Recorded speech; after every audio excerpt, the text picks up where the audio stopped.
Chlorine Beard. Hey, do you ever think about baby submarines? OP, baby submarines? What the hell is even that? This is Chlorine Beard, Part 1, An Introduction to Remember. 5 days ago, and you posted 3 parts already? God, I hope it's readable. I want to reach out to you to do some ghostwriting stuff. For real, hop in the Discord, hit me up. Hello, dear ReddX Industries. Hi, Distance Drowner 35. I've been a consumer of this company's product for a few years now. Would you give it your stamp of approval? Approved!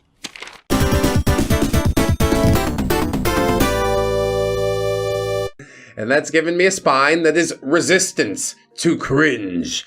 That's a testimonial. We'll put that on the box. But today I have a complete-ish tale or two about a unique specimen. I hope that this is a fair tribute to the studies. Well, we all have to do our part, make our sacrifices. What if I were to say that there was a type of beard that has the passive ability of an aura so strong that his stench can pierce the sanctity that is a chlorine pool? Oh, that's a heavy scent. Stings the nostrils. That power is real, but first our cast of our short story will have a small group of people. Myself, Drowner, OP, is a male, 6'2" junior in high school who's been swimming for 12 years. I've stopped caring how random people view me, still susceptible to friends, however. There's Nemo, a female, 5'2" freshman, a short Asian girl that joined the computer science class, and the swim team. Manager's a female, 5'5" junior. She was one of the managers of our team, and the one that everybody actually wants to hear about. I'm glad OP knows. Chlorine Beard, male. I won't spoil too much about his personality, but he was a 5'8" sophomore who joined the team because he needed the credits for PE. He was not fat, but not fit, and he had abysmally poor hygiene. Yeah, I think they just call it skinny fat. I do have a little bit of excess skin, though. And unfortunately, my neck does look like a vagina. You don't have a gut hanging out, but there's also no definition? Personally, I say pick a lane. Be fat. No, don't actually. There's more people involved, but not with the stories I have today. Maybe for another day. So, it was the first week of school. I was missing my friends on the swim team, so I was just zoning out and waiting to see them again. It went well for my first few classes. Nothing needed my full attention, but then it was time for computer science class, the home of this particular beard. That's so sad. I love computer science. I'm not gonna let him ruin this for me. Now, I religiously sit at one spot in that class because someone gave me a $2 bill to sit there for, quote, the foreseeable future. And Chlorine Beard sat in the corner. I didn't see him at first, but I could smell him. On a small note, I have severe nerve damage. I lost my sense of touch, and I thought I lost my sense of smell. However, I could smell this. Oh my god, it's a miracle! Chlorine Beard is an agent of change! He's probably not going to heal the nerve damage, though. It's kind of sad that, this is the last smell you'll ever smell, you know? Uh-oh, how unfortunate! Uh-oh, how unfortunate! When I sat down, I could feel the fact that I was close to a sulfur mine that was operated by only roadkill that used a dysentery victim as a shower. God! That is the best visual. I love it. It has scarred my dreams, nightmares, and thoughts for the foreseeable future. But it's such a good description. This odor was so strong that the teacher asked everyone, is anyone allergic to Febreze? And then used a whole can to try and fight the stench off. Then the victim of Chlorine Beard's eye entered the room as the bell rang. Nemo. I do feel bad for that little girl. But just for a second, can I ask why the teacher didn't spray Chlorine Beard directly? Or give him a laptop and put him outside and make him learn through the window?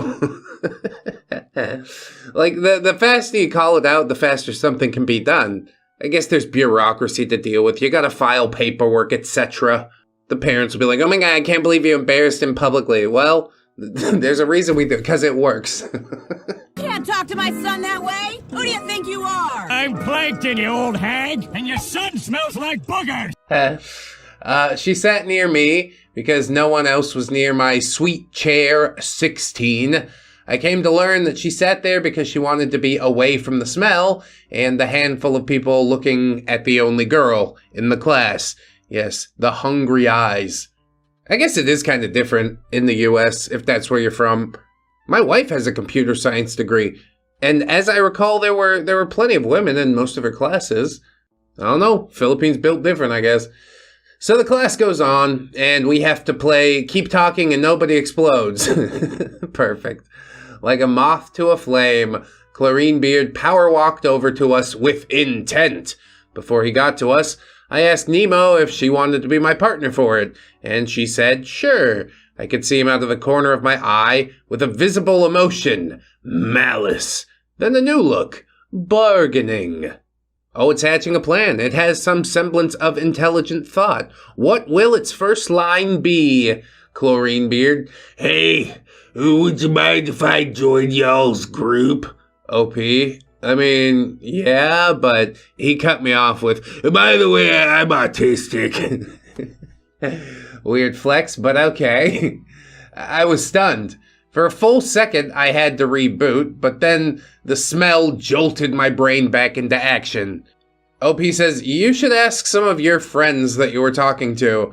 I think y'all could get into groups of 2, Neckbeard. But I want to venture the waters. He said that while tingling his fingers and staring at Nemo's chest. Venture the waters? You ain't no pirate captain. Good on OP for running interference here, honestly.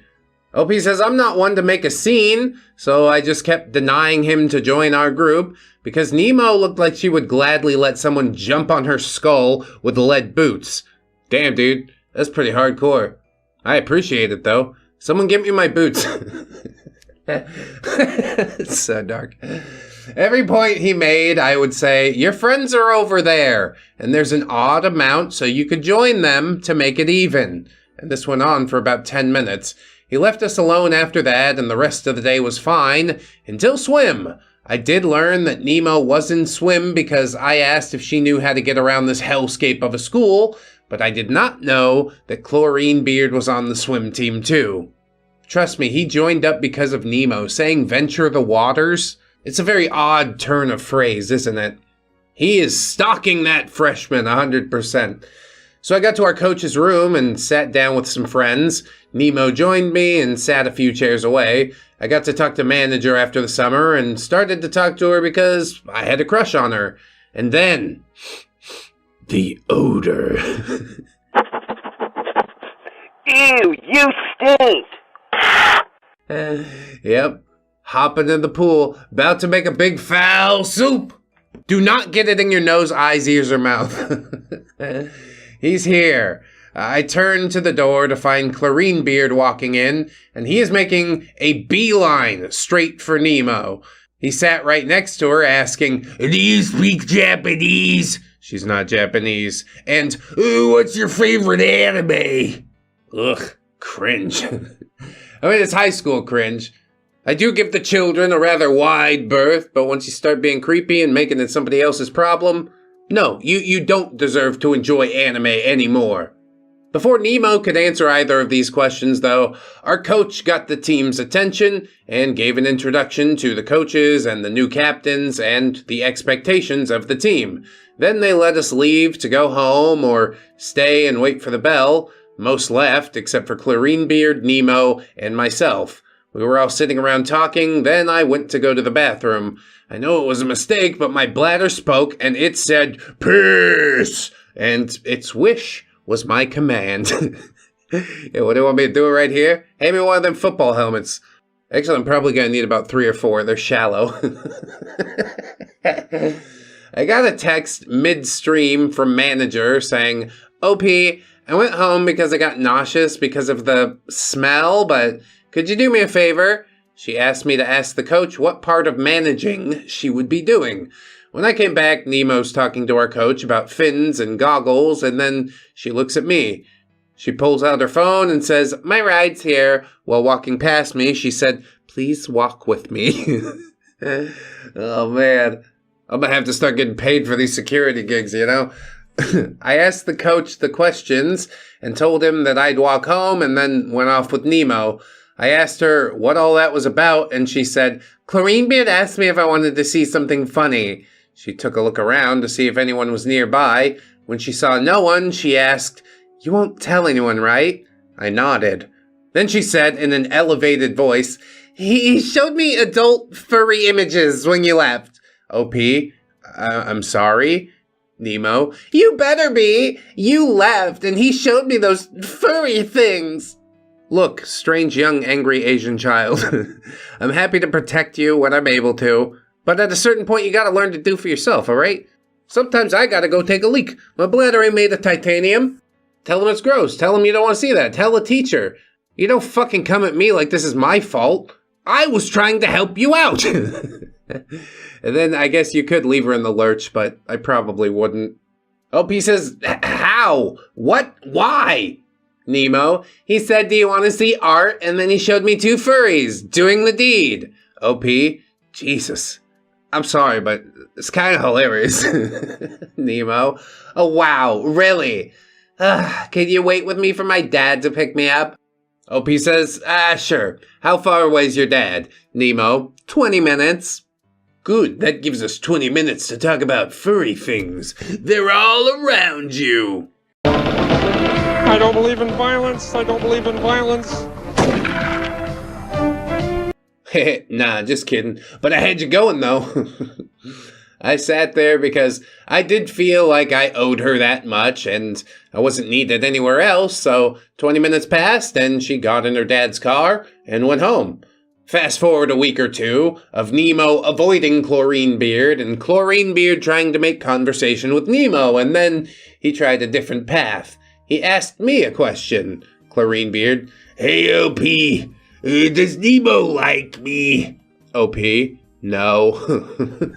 Chlorinebeard, hey man, don't say that. You're putting that idea in her head.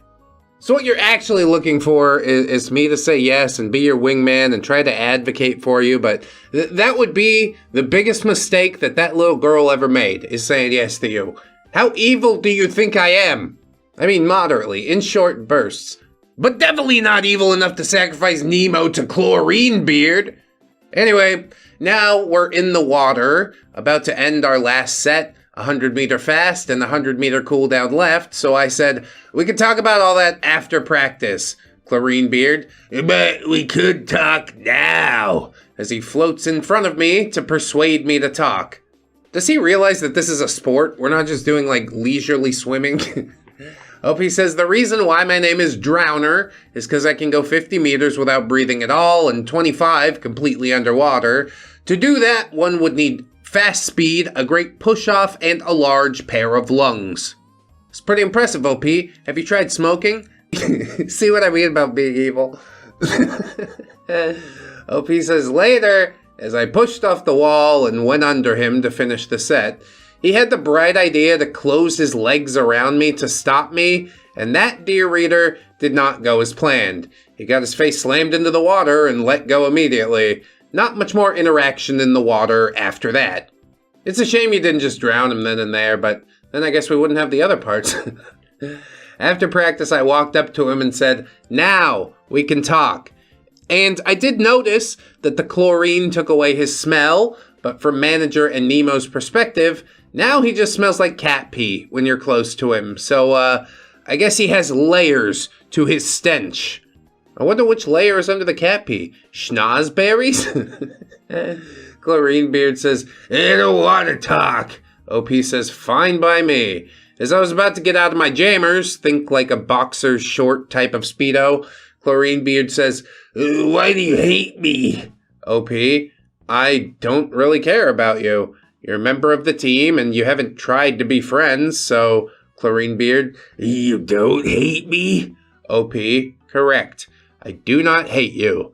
And that started our friendship. Oh no. There's more because I have 2 years of stories about this guy, some moments of his betterment, others of depravity. I'd like to know if and how to change my style for the reader's delight. The waves of life call to me and I must answer. I hope to see y'all next time. I don't understand how we went from I don't hate you to being friends.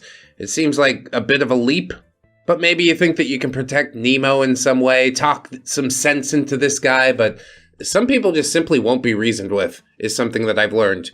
I don't have to hate you to want to disregard or ignore you. I think this conversation for me and him would have been like, yeah, I don't hate you, I don't think about you, but I do find you creepy. I don't really want to be seen with you in public. You smell awful, and you need to fix it before you ever propose something like that to me again. Something like that. He might take it well, he might roll with the punches, and then I'll be like, okay, maybe we could actually kick it. But I think the more likely scenario is him freaking out about it, and then, hey, you know who he is. You didn't want to kick it with that guy anyway. We'll continue on into part 2 and see what happened. Probably just do all 3 parts, right? I don't know how long it could go on, but I'm excited to find out. So this is Chlorine Beard Part 2! The Accident, the Files, and the Submersibles. Look at me. I am the submersible now. Hello again, my fellow scholars. I have thought about how much I could write about Chlorine Beard, and I think I could do 3 more stories after this installment, but I will warn you that the next 2, or 1, has some mentions of darker subjects. This tale will be like the last, a few stories about his actions and description. But first, I would like for you to read the first story. For easy access, just look at the profile. Actually, I packaged it conveniently in this video just for you. This is an account purely for studies and research on these bearded creatures. Isn't that nice? Yeah, you gotta keep your work separate from your real life stuff, you know? Now for the relevant cast, OP Drowner is back, still a junior, and my nerves and most part of my body don't work right. But I can still move freely, so it's not bad. I'm as dense as lead, won't get any romantic hints at all. There's also Placebo, who's a male, 5'9" senior, who has the same power as orcs in 40K. If he believes it, it will happen. One of the captains of the team. Allergic is a female, 5'10" sophomore, who's allergic to a lot of things, and one of those things is chlorine. Yeah, and she's on the swim team too. What? What? How is that even possible? That's probably not too bright. Manager, female. You remember her, that's OP's crush. Nemo, that's the beard bait of the story. There's also Miss Comp, the computer science teacher, a college student who was a teacher at a high school. She was a very relaxed teacher. I think most teachers in the computer lab are pretty relaxed. That's like the coolest job. If I had to be a teacher, find me shitposting from the computer lab. There's also the defiler of most of our senses, Chlorine Beard.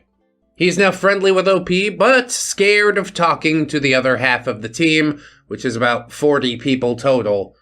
Oh, he's just a little shy. He's coming out of shell. Come on, little guy. Oh, God, he stinks. Put him back in. Oh, brother, this guy stinks! It's the second month into school, and Nemo got out of computer science because of Chlorine Beard and his friends and their odor in that class. But I am a lucky man. Chlorine from the pool overwhelms most of his smell, so I can no longer smell it. But he still apparently smelled of cat pee despite not owning a cat or a dog. Now, Placebo already took computer science, but went back in as a student aide because he liked the teacher. He noticed that not 1, but 2 swimmers were in the class and chose to sit next to me and drag Chlorine Beard over next to me, and that is how we sat for the rest of the year. Oh yeah, good buddies. Just a couple of buddies being buddies, huh, buddy? With all that context out of the way, here's some meat for you. Delicious, feed me now. It was about the 3rd day of seating arrangements where the most disgusting interaction happened. Do you know the stance one would take when you have the squirts? Like the type of number 2 that's impossible to log toss, but ideal for waffle stomping? Yeah, that stance. Legs straight, glutes tensed, panicked face, tightened core. Chlorine Beard was like that, while Placebo and I were talking about which type of glue tastes best. It's purple stick glue. It has some lemon zest to it, trust me. Totally science. I will take your word on that. And that's when we hear the most wet, gut-clearing fart I've ever heard in my life. And then the smell. Oh, God. It's not just a fart, dude. He squirted it in his underwear, I swear.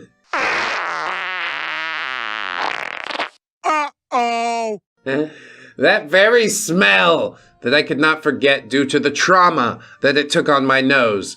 Poor Chair 14 took the impact of the plague, tried to prevent the foul smell from reaching, but it failed due to it being merely a chair. Yeah, but for a chair, though, I mean, good hustle. A for effort. Chlorine Beard. Miss Comp, can I go to the bathroom? Miss Comp. Sure. Take the pass, though. I didn't see him for the rest of that hour-long class. He came back during swim class in a new pair of pants and shirt. The amount of will it took to not laugh or even giggle at that, I'd had to have sold part of my soul for that. Damn your social contract! I want a refund! It's not gonna happen. We're locked in. No cancellations. Placebo, on the other hand, went up to me and asked, wasn't he in cargo shorts and a Hawaiian shirt in computer science? OP says, yes. Yes, he was. He had to burn those clothes, you know. Now he's in jeans and a long sleeve. He went from vacation wear to winter in the matter of a few classes. I haven't said how Chlorine Beard dresses because he doesn't even know when he is. Like, one day he'll be in a trench coat, and then the next day he got the Hawaiian shirt, and the next day he'll dress like a generic background character, monochrome shirt. The only part of his attire that was semi-constant was jeans, and then the next 2 days, maybe 3, would be cargo shorts. You might ask why I know all this. Well, I like to gamble, and this is something I could gamble on and win, guaranteed. I got $5 from that bet. Yeah, sweet, I'll take your money. Whatever it takes to get through the day. It's high school. We gotta find something to occupy our time aside from learning. So, side tangent aside, I will say that he did remove the fecal shroud from him by his looks. I would say that he actually took a shower. My God. What fucking day is it? Write it down! That day in the water was uneventful. We all swam. Nemo stayed away from him in her own lane due to her one and only solo encounter with him. Furries were involved, if you recall.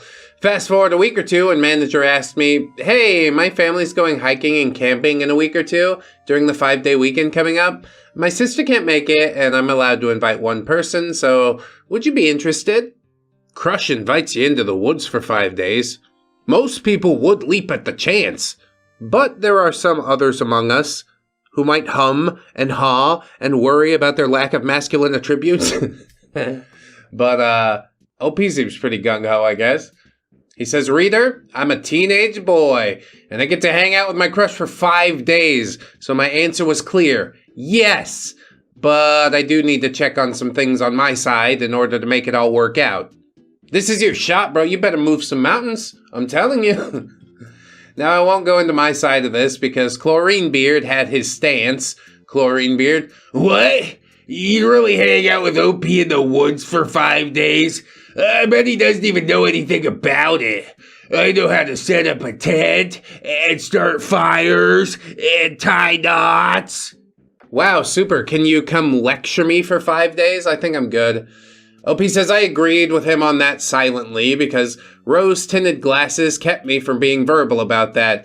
I've never gone camping, I've never gone hiking, and I would go on to tell her that later in the day, so she knew that I was indeed inexperienced in that field. Nice, good move, not shying away from your masculine attributes, communicating about them. I fear I may have some shortcomings. It's impressive work for a high schooler, I'll say that. Manager says, yeah, but my mom knows OP, so he can go, and you can't. Chlorine Beard. But I can meet your mom. Trust me, I make great first impressions. How about just take the no, freak? Now, after he said that, I flashed back to Nemo's first exchangement of words with him. And that was the end of that with him. I'll come back to the camping experience later because it will become relevant on another day. Oh, I guess he did take no for an answer. Great, then. Then there's Allergic's interaction. She is too nice for her own being, and she was one of the 5 people in the lane with us. Her, Flyer, who will come into the story later, Chlorine Beard, Placebo, and myself. And as she was the only girl in our lane, he just had to talk to her all the time. To the point where Placebo, a captain, had to shout at him to shut your mouth and go, or I'll make it full of water for my own enjoyment. This captain can order people to drown themselves? How do I put in an application for this position? Later in practice, when we got a few minutes of rest, Allergic started talking to Placebo about the fact that she couldn't make it to our first competition of the season because she bought tickets to an anime convention and its cosplay competition. Uh-oh. The word cosplay might have well been Chlorine Beard's sleeper agent activation code. For when those words were spoken, he sprinted to the wall and began asking questions without any time to answer. Chlorine Beard, wait, did you say cosplay? Oh my god, who do you cosplay? Could you do Nami from One Piece? Now, I'm not a connoisseur of anime, so I had no clue who this was, and it's not really my place to say anything, so I just kind of stopped paying attention to that conversation. I mean, I might tune out of the anime stuff, but at least listen enough to recognize when that woman needs assistance, because on a very short timeline, she is going to need some help. And maybe she's an ass kicker, maybe she tells him off, but it doesn't seem to often go down like that in this story. So then Chlorine Beard turned to me and said, you could see it though, right? I said that I had no clue who Nami was.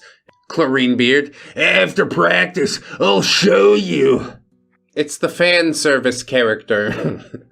The picture he showed us was of Nami in an interesting position and suggestive attire.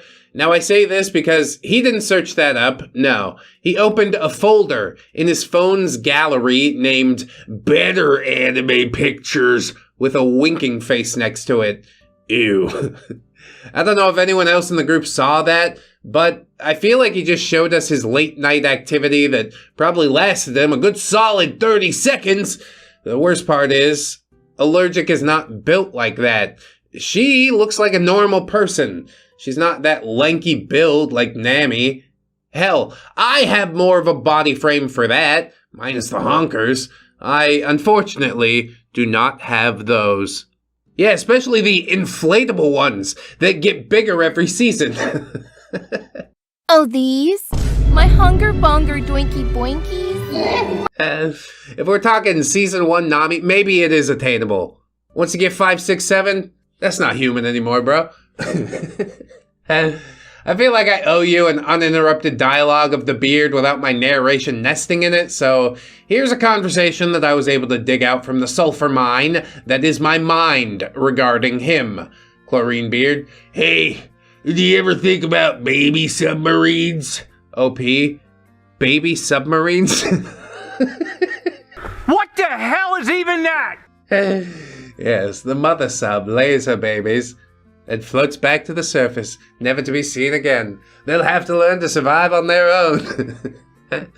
Chlorine Beard says, yeah, you know how like when babies are born, and they can still get air and food from their mom as long as there's an umbilical cord? OP says, why do you know that? Chlorine Beard, it's best not to ask that question. Technically, they can be put underwater and still get air from their mom. So you want like little submarines attached to the big submarine? Or you want babies to operate these submarines because they can breathe underwater? Where's this fucking conversation going? Placebo says, wouldn't that count as free diving? The baby isn't technically taking breaths. The mom is. Chlorine Beard, see? He gets me. Placebo, OP, one of us needs to get a female pregnant. 1, 2, 3, not it. In high school? What are you doing? It's a joyous experience. It's a wonderful thing, but make sure you're good and goddamn ready. You'll never be 100% ready, but more ready than this, at least. Placebo says, can I be the pregnant one? OP, I don't even know where any of this came from, let alone what the actual plan is. Could either of y'all rationally explain the thought process here? Both Placebo and Chlorine Beard, baby sub. OP, you two share a skull that does not contain a brain. Placebo, Miss Comp will think it's a great idea. Miss Comp, I'm not getting involved in any of that. I heard baby sub. I don't need or want to hear more. OP. Alright, well, I'll entertain the idea. What's stopping a shark or something from eating the baby? Beard. I could sit out there with a harpoon gun and protect it. We are talking about literal underwater babies. The shark is gonna gulp that up. One bite, it's done. Just a meaty little morsel sliding down its fishy gullet. Placebo says, no way, dude. I'll protect the baby submarine. I'm a better shot. What the hell are we talking about? Beard. Then, I could be in the submarine as, like, the pilot.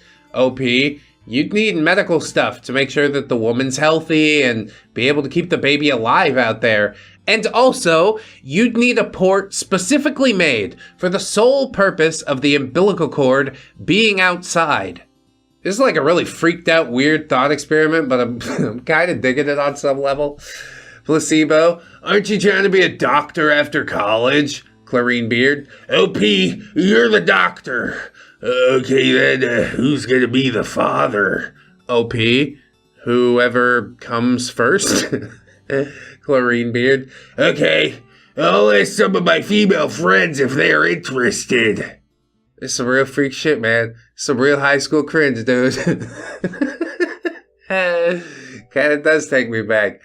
The bell rang for lunch / our next class, and he went off to his next class despite having lunch for this part of the period. Swim eventually rolled around, and he walked in and had a mark on his face. A red hand type of mark. OP, did the fly win? Beard. What? OP, why is there a demon holding your face? Well, I pointed at my face in the same area as his hand mark. Beard. Oh, I asked some of my female friends about if they wanted to join our plan, and poor soul slapped me and called me an idiotic misogynist for asking. Yeah, probably well deserved. I didn't know the plan was actual a plan. I thought we were just doing hypotheticals. I am mortified. OP says, I get idiotic, but what exactly did you ask her? Beard. I asked her if in the future she would be down for the plan. And then she asked me if all we wanted from her was her womb. And technically, yeah, we do. So I said, yeah. And then she slapped me. OP. Beard, you don't say that to someone. Did you clarify that the question was a joke afterward? Beard. It's a joke? But that's a joke, boy. You missed it. But the fast ones get right by you. Keep your ears open. Not for some of us, apparently. And that's part 2 of 5. I'm hoping those who have something to suggest about my writing will comment about it. I want y'all to feel the weight of this cringe on your spine in the same way that I did. Now again, the next story will be more of a tragedy than a comedy because it will include a serious topic that gives insight to some members of the cast. No spoilers, so I'll end that sentence here. Any confusion or complaints are welcome, for I would like to improve my writing style at every point. Thank you for the read, scholars. I'll keep coming back until his story is fully scribed down for our collective research. The tides are calling my name, and I must swim it out. I mean, it's good you warned me about the tragedy thing. I think I do want to end the episode on baby submarines. We were talking about God knows what when Beard shows up, dressed up as Luffy from One Piece. Yeah, he didn't get the stretchy demon power, he got the smelly demon power. Luffy, it's good to see you, buddy. Beard, Part 3. Without neck, there is no beard. Hey! Recently on Fourth Wall, I put up the It's the Beard on the Inside t-shirt. It's all embroidered now. I used to have the one from Teespring, but it peeled off. The embroidery doesn't peel off. It's wonderful. I highly encourage you to go check out all of our offerings there. A little early for a plug, but whatever. And we're back into the story. So I'm back once more with my tales from the pool.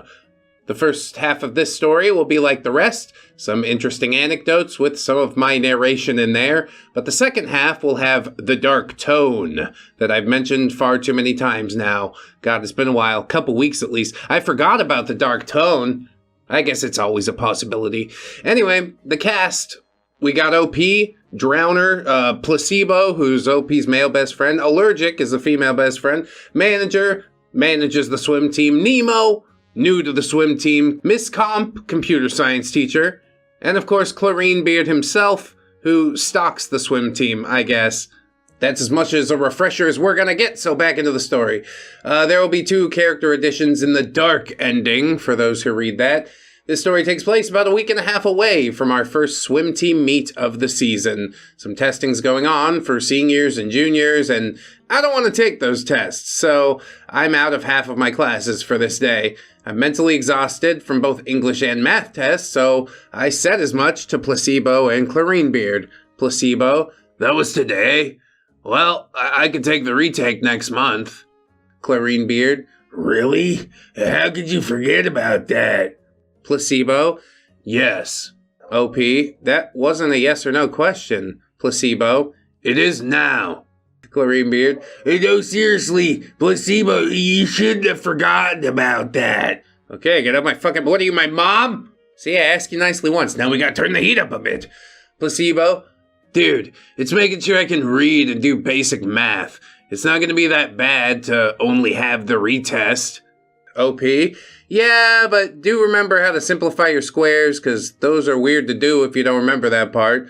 Clarine Beard, come on, OP. You gotta know that it's harder than that. OP, it was simple algebra, so unless Placebo replaced his brain with a brick, then he should pass. Plus, it's public education. They check for a pulse to see if you can pass, and yeah, that's the hardest part. That's true, no child left behind, so now everybody has to just get the worst education in the world. God, don't get me started. Clarine Beard, wait, it was easy? OP, yeah? Clarine Beard, dude, that means they got you. OP, what? Clarine Beard, they want you to feel comfortable with taking it so you make mistakes. OP, who said I was comfortable? The room was frigid. Clarine Beard, all I'm gonna say is that when you fail and have to retake it, don't whine to me. Yeah, if you think you know the answer, that's probably not the right answer. Always second guess yourself. It's great advice for life. No, it's not. We charge ahead. Move forward almost, some would say recklessly. Me personally, I don't care about reckless. I care about fast. Let's get there, ladies and gentlemen. Anyway, Placebo interjects here and says, dude, if anything, I'd fail. My algebra was during COVID year, so I didn't really learn that. Plus, if you've seen OP in his free time, he's helping me with my physics work. He probably knows the subject better than me. OP? No, I just see numbers and plug them in. That doesn't mean I know what they represent. Placebo? They represent my 89, so I'll trust it. Clarine Beard, but that's when you're stressed. You were mentally at peace. That test would have torn through you if you didn't have your mental fortress set for it. Yeah, don't worry. My mental fortress is set in stone. My brain is closed. Ain't nothing getting into or out of that, baby. OP says, what drugs did you take, and where can I get them? Clarine Beard, about antidepressants. OP, that's not what I meant. It sounds to me like you're just looking for things to worry about. Stop worrying so much. But it is high school. Easier said than done with all them hormones running through you. Anyway, now for those who might wonder about it, the math portion only had one question out of 50 that I didn't know, and I had to guess on it. I got 100 on the math portion, the only one in our school in the past 3 years to do that. Weird flex, but okay.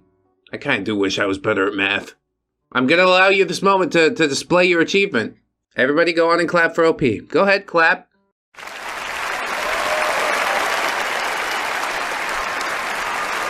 Alright, now I think we can move forward amicably. OP says I'm not that smart. The other kids here are just stupid. Yeah, I always feel like I'm the smartest person, always, forever. Why is everybody so dumb except me? We're sort of veering off the road here a little bit, OP. I don't know if I like this look on you, necessarily. We started off well, on the right foot, so I'm gonna assume this is just a quick stumble, and then we're back into it. When Chlorine Beard took the test, oh, see, there's the beard again. Good job. Good recovery. Chlorine Beard got a 90, so yeah, he's not dumb either. Placebo never did say what he got, but I guess a high 80 to low 90. They're both smart enough to pass this test. I know what you mean, dude. I totally aced my hepatitis test. 2 A's, a B, and a C. Then we got to swimming, and Chlorine Beard asked the question that sparked a debate that is still going on in that pool 2 years later. Chlorine Beard, how much force does peeing add to your pull when you're swimming? Yeah, it's just like a little thruster attached to the front. You gotta tuck it backwards, though. I guess that's the hard part. You just get some waterproof tape and, like, you know, firmly affix it to your scrot. And OP says, Chlorine Beard, did you pee in the pool? Chlorine Beard, no, but if I did, would it make me drop time? Placebo, what was that thing again? In physics? OP, Newton's third law, each action produces an opposite reaction. Equal and opposite, but yes. Placebo says, maybe he's not crazy. Chlorine Beard, yeah, hey, how much? Allergic, we missed the start of our next set, OP. Don't worry. Chlorine Beard will be able to make up the time with the power of urine. Any imperceptible gain will not be worth fouling the pool. I guarantee you that much. Everybody's really okay with this? Just let him pee in the pool? Okay. What is wrong with you people? The conversation kept going, bringing in elements of, like, the weight of the piss and could kidney stones be better for its denser mass? If you could get it out fast enough. It's also gonna shred your urethra like tissue paper. And also, how would you pee for a solid minute straight in the 100-meter freestyle while keeping the right pressure? No, you just have to hold it until you're, like, ready to burst, you know? And then as soon as they, shoot the little gun and the race starts, jump in the pool and blast it with piss. Who cares if you start to peter out at the end? At that point, the weight of the urine is gone and it should counterbalance. I'm totally with this. There's also the mental component of peeing on all your competitors, leaving them in your yellow wake. I do like this, okay. Would all of this make you breathe more? I really don't like to think about it because I got my answer, and no, I'm not saying it. If you want to know, figure it out for yourself. No, that's not how science works. We have to share our findings, but I'm going to presume it works. The amount of time that it will save you is imperceptibly small, though. And yes, you're destroying the pool for everybody else. Not worth it. That's the end of the lighter side of the interactions with Chlorine Beard that week, and the start of the more human side of him. If sick people are something you don't want to read about, well, thanks for reading. I'll see you next time. We read about sick people here. I really like the stories that hit the highs and the lows, you know? Have a laugh, have a cry. I experienced a whole range of emotion. That's art, ladies and gentlemen. Anyway, with this darker side, we do have a new character, Rain, one of my best friends from middle school who I played Overwatch with. I don't always play Overwatch, but when I do, I play Orisa.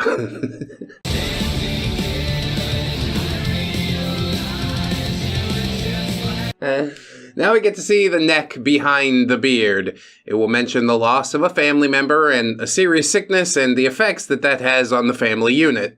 Yeah, we're coming right up on the passing of my father-in-law.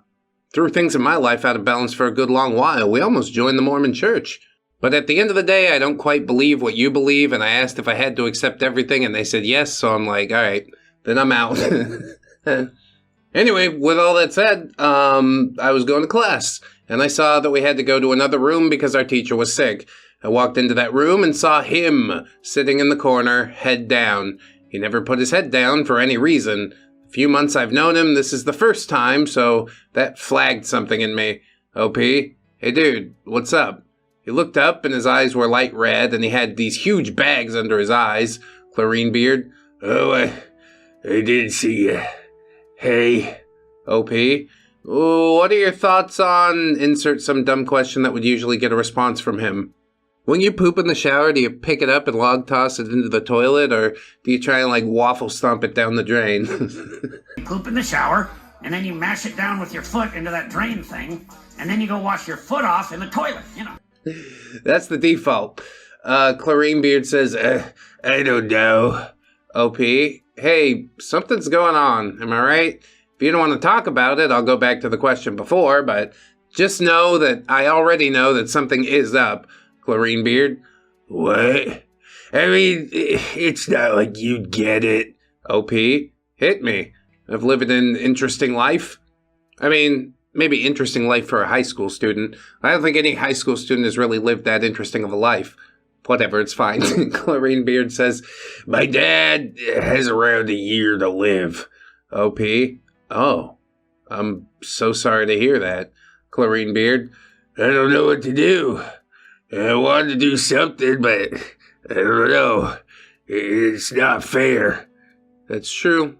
Life often is not. OP, this might be a hard question, but how is he right now mobility-wise? Chlorine Beard, what? OP, can he go out and, do stuff right now? Chlorine Beard, yeah. Why? OP, what's something you have in common? Chlorine Beard, he loved to golf, but why are you asking this, dude? He's really not gonna put two and two together by himself, is he? OP, you want to spend time with him? Chlorine Beard, yeah, the next 30 plus years. OP, you have 1 year, man, and I'd say to cram that 30 years of life that you want into his last. Trust me, the last thing you'd want to do is wait. Yeah, feel grateful that you got some foresight on it. Chlorine Beard says, but what if he doesn't want to? Damn. It's a complicated relationship with the father, is it? OPS, do you love your dad? Chlorine Beard, yeah, but... OP, he loves you too then. And he doesn't want you to see him in pain. He wants you to live that 30 plus years knowing that he would have died in relative peace. I lost a friend to a tumor and he went through a bunch of different treatments. Do you know what he made me do before he passed? I was tearing up because of the confrontation of the mortality of a loved one, and yeah, that is a unique pain. Chlorine Beard says, what? And then OP leaves just an open bracket, which I guess means he redacts that part. But let's just pretend that OP said he had me clear his internet browser history. Rain pipes up and says, hey, Downer, if I die before you, can you, do me a solid? OP, what? Could you live my life out? You could get the years that I don't use, the fun parts and the not fun parts. Double your taxes, too, for the full experience. Please do tell me about it whenever you can, though. Could you do that for me? Oh, it's like a flashback montage thing. I see what's going on. It was the open bracket because the bracket was opened. OP didn't forget. He was telling the story from a different perspective. That's fine. I'm not going to retake any of it. This is why stage notes are important. I would have gotten it immediately if I realized that Rain was the one who was no longer with it. Whatever. It's fine. OP says, what if you outlive me, Rain? I'll carry your memory to keep you alive up here. And he pointed to the place where the tumor was. Don't worry. I'll have space if I beat it. Damn, that is pretty heavy. I'm trying to treat it with the reverence that it deserves, but as a naturally irreverent person, it's difficult for me. Thanks for understanding. OP says, Chlorine Beard, he'd want you to live on with his memory, and I'd recommend that you spend that time with him. Chlorine Beard, what about my clubs and swim? I don't... OP, they'll be here next year. Plus, you would spend time outside of school when he can. I'll help you to tell Coach if you want. Chlorine Beard, why are you like this? He started to tear up more and nearly started to cry at this point. Why are you like this? What a question. What other way should I be? It's hilarious. OP just says, look, you're really going through it right now. I wanted this when Rain died, and this is what I believe is the right thing to do. Chlorine Beard, really? OP, you got this. Text your dad about seeing if you can play golf with him. He won't ask why, but he'll love the fact that you want to be with him despite his health. Trust me. Chlorine Beard, okay. Do we tell Coach after practice? OP, sure. Chlorine Beard hugged me and said, thank you. Well, it's a nice thing you done. Obviously he needed somebody, and yeah, you volunteered to be that somebody. He is a human deep down under all that beard. The neckbeard is still on the inside, but it's a little bit stubbly. It's not a full growth. I believe in his ability to conquer this ailment. During lunch, I told Coach about Chlorine Beard needing to miss a few weeks and maybe an after-school practice here or there for, quote-unquote, a good reason. Source? Trust me, bro. Coach trusted me, so when me and Chlorine Beard went to ask, he just said, "Okay, don't worry about the meets you'll miss. You're still going to be at practice, so you'll get better at swimming either way." Chlorine Beard lost his aura during this time. He no longer smelled like cat urine. His attitude was positive. He stopped chasing girls in our friend circle. He seemed happy. He was no longer Chlorine Beard. He was just Golfer. Oh God, I'm an abomination! Your Chlorine Beard just evolved into Golfer! Golfer! Golfer! New face. The man trapped behind the beard that Chlorine Beard used like chainmail. The cleaner, calmer, and happier version of Chlorine Beard. I kinda like that, man. We have to travel through the darkness to get into the light. Although the light is like more of a spectrum. There's no point where you're like, I finally made it. You probably feel like that a few times, but you haven't made it yet. There's more to do. Higher we climb. Good for Chlorine Beard, or Golfer. I will say that I'm proud of how he acted during this moment in his life. I pointed him where the handles were, and he wrapped it around his hands and took control. There was a day where his dad showed up at his first swim meet, and I got to see the love and pride that his dad had for him. I got it right. They did love each other, and all he needed was a small push in the right direction for him to fully express it. Yeah, men are weird about that shit. That's why I hug my boys. I do want you to be able to express affection. Anyway, next story will be about him during the end of the second semester and the start of my senior year, and it will show that in all his strides of progress, he could not keep the beard off of himself completely, unfortunately. See? It's an everyday process. The beard never stops growing. You can trim it back here and there. What we need is beard electrolysis. And it's not the fun story where we can all laugh at the fat, funny, foul-smelling beard, but without tragedy, comedy's value is lessened. I hope the story can start the prevention of other beards or cure beardlings that already exist, for I like to have faith in people. But when are they more beard than person? The tides of life are calling my name, and after writing all that out, I would like to go swim it off. Yeah, some things can never be completely cleaned. Much like Chlorine Beard himself, I guess. That's why he smells like cat piss, like I said. There's definitely tons of beardlings out there. I don't know if we're going to necessarily win this war. There's a lot of signs around me saying that this timeline's kind of fucked, but you never know. Maybe this story is the one that makes all the difference. And now we will journey on into part 4 and maybe part 5. We'll have to see how the time goes. All right. Chlorine Beard, part 4. Setting the stage for what comes. Something wicked this way comes. I look back on my experiences with Chlorine Beard, and I could stretch the story out for a bit longer than I originally thought, because I was looking back with a visor of disdain and my own hate, but after looking at how stupid my interactions with him were, I can't help but laugh at it. There were some beardy things that I missed that Nemo didn't. She recently reminded me of some stories that I forgot or wasn't there for, and I don't know how I forgot some of these. If this is your first time seeing my tales, look at my profile. That's where all of them will be ready to read. And now I'd like to finally introduce myself, not as a scribe for ReddX Industries, but as a person who's had to deal with life events. If you don't want that, don't read the last 3 sections. Does it apply to things? Is it just gratuitous? I might have to tear a little piece out of you if it's gratuitous, but I guess we'll see when we get there. Now let's begin again with the bearded goods. Yeah, and the bearded bads. The cast here will be OP, Manager, and Chlorine Beard. With that said, we're into the story. After the camping trip, I realized that Manager probably liked me, and with that knowledge, I decided that I had to ask her out. I had the idea, however, I lacked the balls to do so for about a week.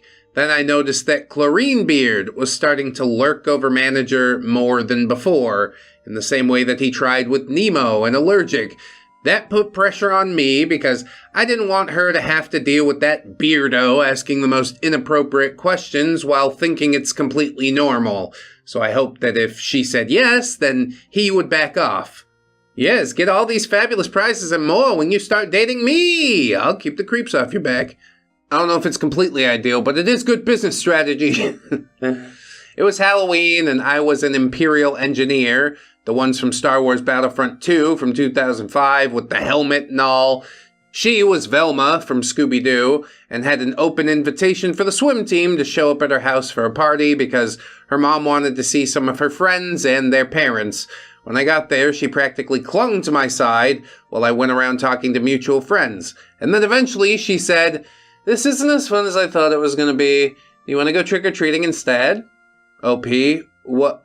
I mean, yeah, but there's a party here. Manager, too many people for me. OP, okay. You should tell your mom, though, just to make sure you won't get in trouble. She did, and then her mom gave me a look. She knew. She knew that I liked Manager. She gave us a smile and said, "Okay, you two have fun then." Yeah, that's safe enough. A little bit of bonding time. They're not going up to the bedroom. They're going out in the street. The hormones are running wild, but they're not a couple of stray cats in an alley, you know what I mean? Hey, shut up! I rode that acknowledgement to give me the confidence that I so desperately needed, and then it happened. After we were a bit away from her house, I asked the question in my grace. OP, hey, I don't want to ruin what we have between us, but I am interested in taking a step forward with it. Manager, what? You can't really say that as a non sequitur. There's got to be some build-up. OP says, I mean, if you don't want to, I'm okay with that, but I also want you to know if you'd like to get to know each other more, then... She looked at me with confusion, while I looked like this. Star Wars engineer intensifies. Some time did pass before either of us spoke. OP, I'm asking you out, by the way. Manager, I thought we were already dating. OP, since when? Manager, since you traveled 5 hours with me to go camping. OP, I thought that was platonic. Manager, I slept in your coat, leaning on you because I said I was cold. OP, it was a perfect temperature there. There was no wind chill. Yes, women are never actually cold. Their icy hearts give them a consistent internal temperature. It's so mean to say. I still don't take any of it back. OP, you said you were cold though, and get this. I'm stupid, Manager. Yeah, I noticed, but it's part of your charm, dum-dum. OP, so wait, we are dating? Manager, God, yes! Can we go back inside? I'm cold. See, pure fabrication. She's just trying to escape the situation. Who could be cold on a fall evening? Throw a light jacket on, you're fine. And OP says, do you want my jumper instead? I have clothes on underneath, so we don't have to go back to the crowd. Manager, please. And she's gonna steal it from you too. I don't know why women always be stealing sweatshirts and whatnot. Just add it to their dragon's hoard. Like, I paid good money for that sweatshirt. It's got an embroidered ReddX brand logo on the front. It's one of a kind. It's not one of a kind. Like 5 or 6 other people bought some, but that's fine. It's 6 of a kind. Does that make it worth less? Not to be sentimental. Anyway, I got out of my costume and she put on the jumper over her costume, and then we went and got some candy and stayed out in the park inside the neighborhood.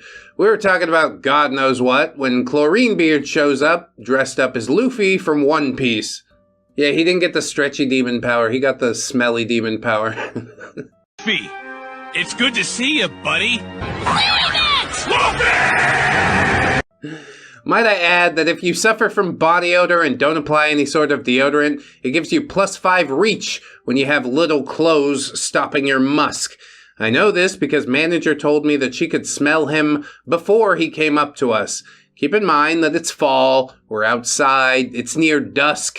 How is he producing this potent of an odor? I don't know, bro, bacterial colonies of some sort growing out of control.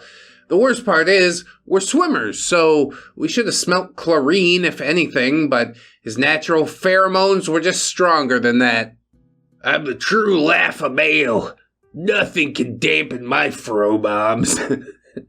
Beard says, "Hey, manager, can I ask you a question?" Manager, what? Beard, can I be your boyfriend? Manager, no, spot's taken. She hugged me when she said that, showing him who was taking that spot.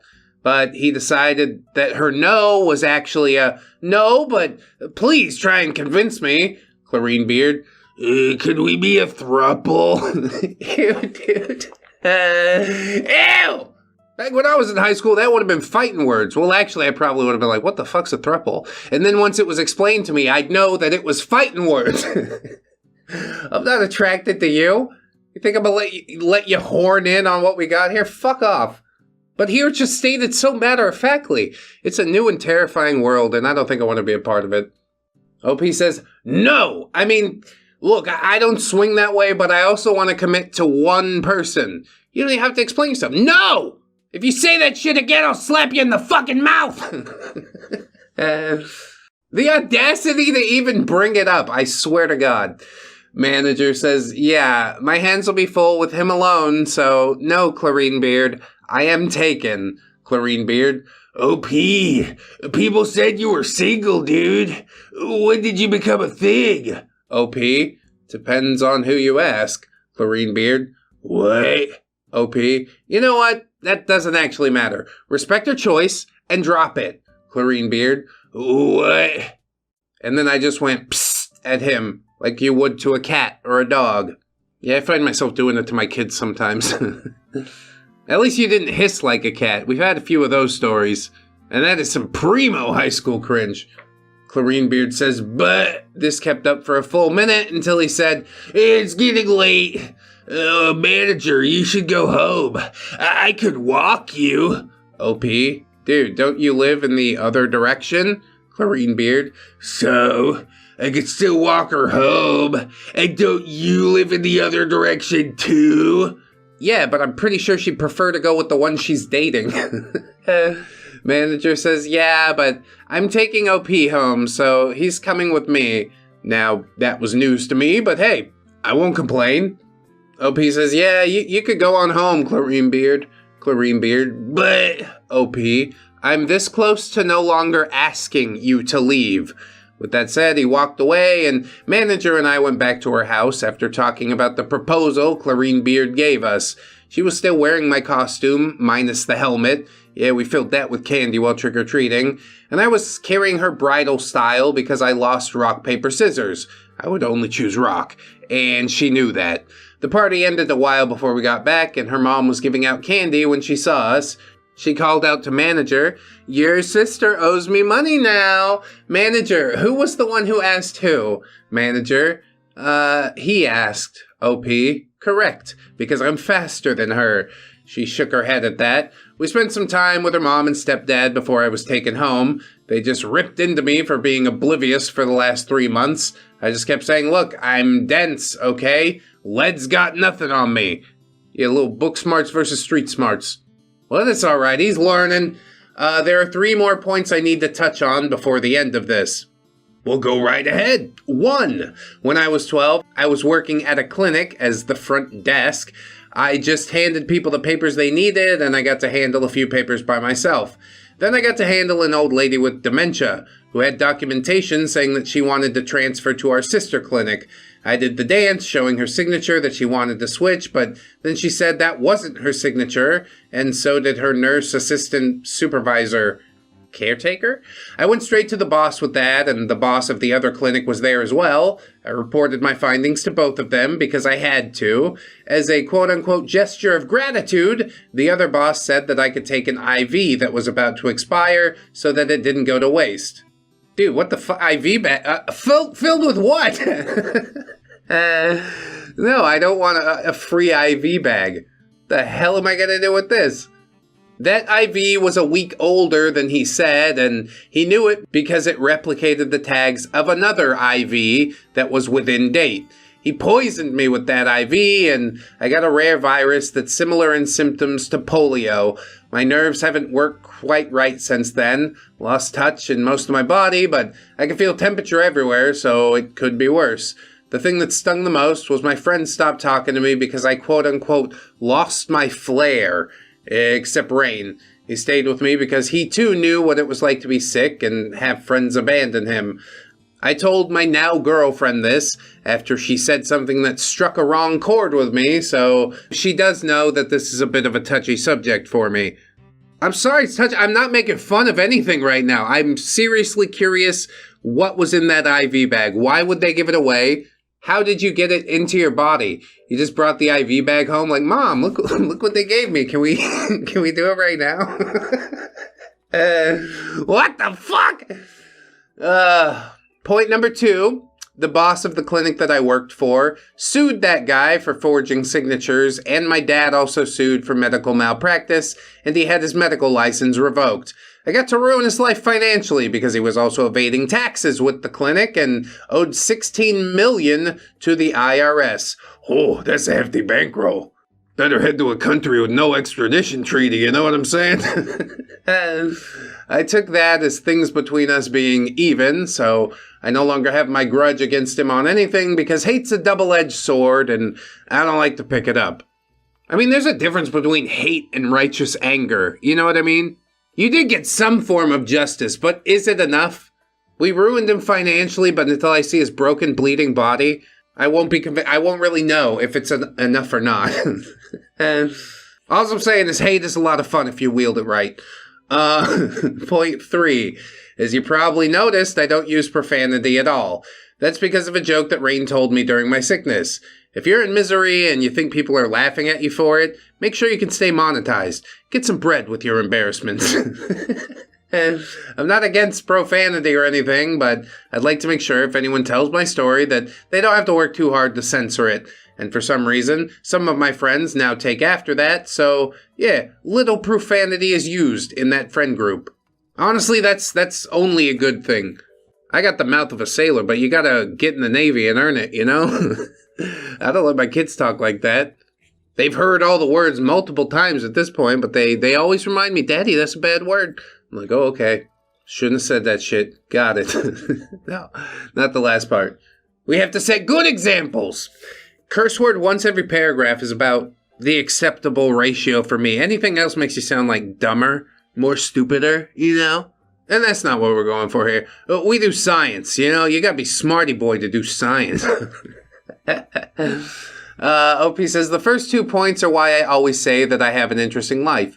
I mean, that is legitimately interesting. I take back the thing I said about high school kids not having interesting lives. Quite a ride to take. Never invalidate anybody else's experience. Although sometimes I do. But I'm also quick to take it back.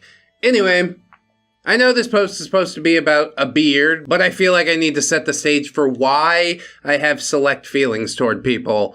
This part of the story is the most like a landmine. Doesn't look like much until you put pressure on it directly. Major gratitude to the people who commented on my stories because they're telling me I'm able to portray Clarine Beard in a way like he was a person. That's true. There are some good beards out there. You have to weigh their redeemable qualities versus their irredeemable ones. Let the waves of life guide you to greatness. I'll see you next time. I'm going for a swim. And yeah, I do still swim. I swim to collect my thoughts, then I write a rough draft, then I wait the next day to swim again to refresh or forget what I wrote, then I read and revise the story to get a better flow. Swimming is therapeutic for me. Yeah, I would love to spend some time in the pool. If I had one! But no, that does sound like a lot of fun, and I'm glad you're not just crapping out a first draft, even though these things came out at a relatively quick clip. If that's the process, then OP does a lot of swimming, which is good. It's great for your heart. You don't even feel sweaty or whatever. Ideal exercise, truly. It's even good for old people with the bad knees and whatnot. These couple parts of Clarine Beard does make him seem almost like a human, but I'm sure we're going to drop off the cliff at some point. If OP says his past remembrances were clouded with hate? That's a strong word, dude. I'm looking forward to seeing how all that happened. Please pay the invoice. We're on net 30 terms. Thank you so much, Old Spice. Chlorine Beard Part 5. Half-wits and harassments. Yes, the half-wit is here to harass you. I will gladly keep diving into the memoirs of Chlorine Beard. If you want the first two, as of me writing this, stories read to you, check out our lead researcher ReddX's video on the subject, or my account if you want to read it for yourself. I love the fact that the video is 35 minutes long. Yeah, I take my sweet time, don't I? Our new cast here will be all of our previous stories cast, plus a few new ones. We'll just read them all again. New Flyer, who is a male, 5'8" junior, who's deceptively strong while also looking like he could win a game of chicken against a brick wall. He does martial arts and his specialty is grappling. David is also a male, 5'2" senior, who is the other male captain of our team. His name is a reference to something that will become evident later. Oh, that's a good hook. I'm curious.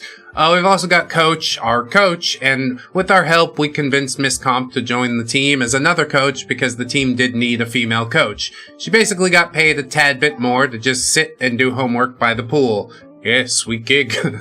Not new, but the main attraction himself is Chlorine Beard, of course. Male beardo. He recently had a moment of humanity and started on a path of betterment, but that path is a long uphill trek, and he will still have his beardy tendencies show through most of the time. It's a hard thing to escape, I guess. It's our first competition of the season, and the veteran swimmers have to show the ropes of how everything works to the rookies. It was called the Big and Little system, so I had two littles, Nemo and Chlorine Beard. They had to stay near me, for if they missed their event or got DQ'd, disqualified, the little and the big would both have to swim a 400-meter butterfly. For those who haven't done that, you're lucky. Man, 100 meters. That's enough. They made us do it in the Navy, and by the end, I had enough. If the boat we're on gets blowed up, I'm gonna die. Anyway, what were you saying? It sucks for about 375 meters, and everything will hurt by the 75-meter mark. I don't want to do that. I don't want Nemo to do that. Chlorine Beard, though, I wouldn't mind if he did it a little bit.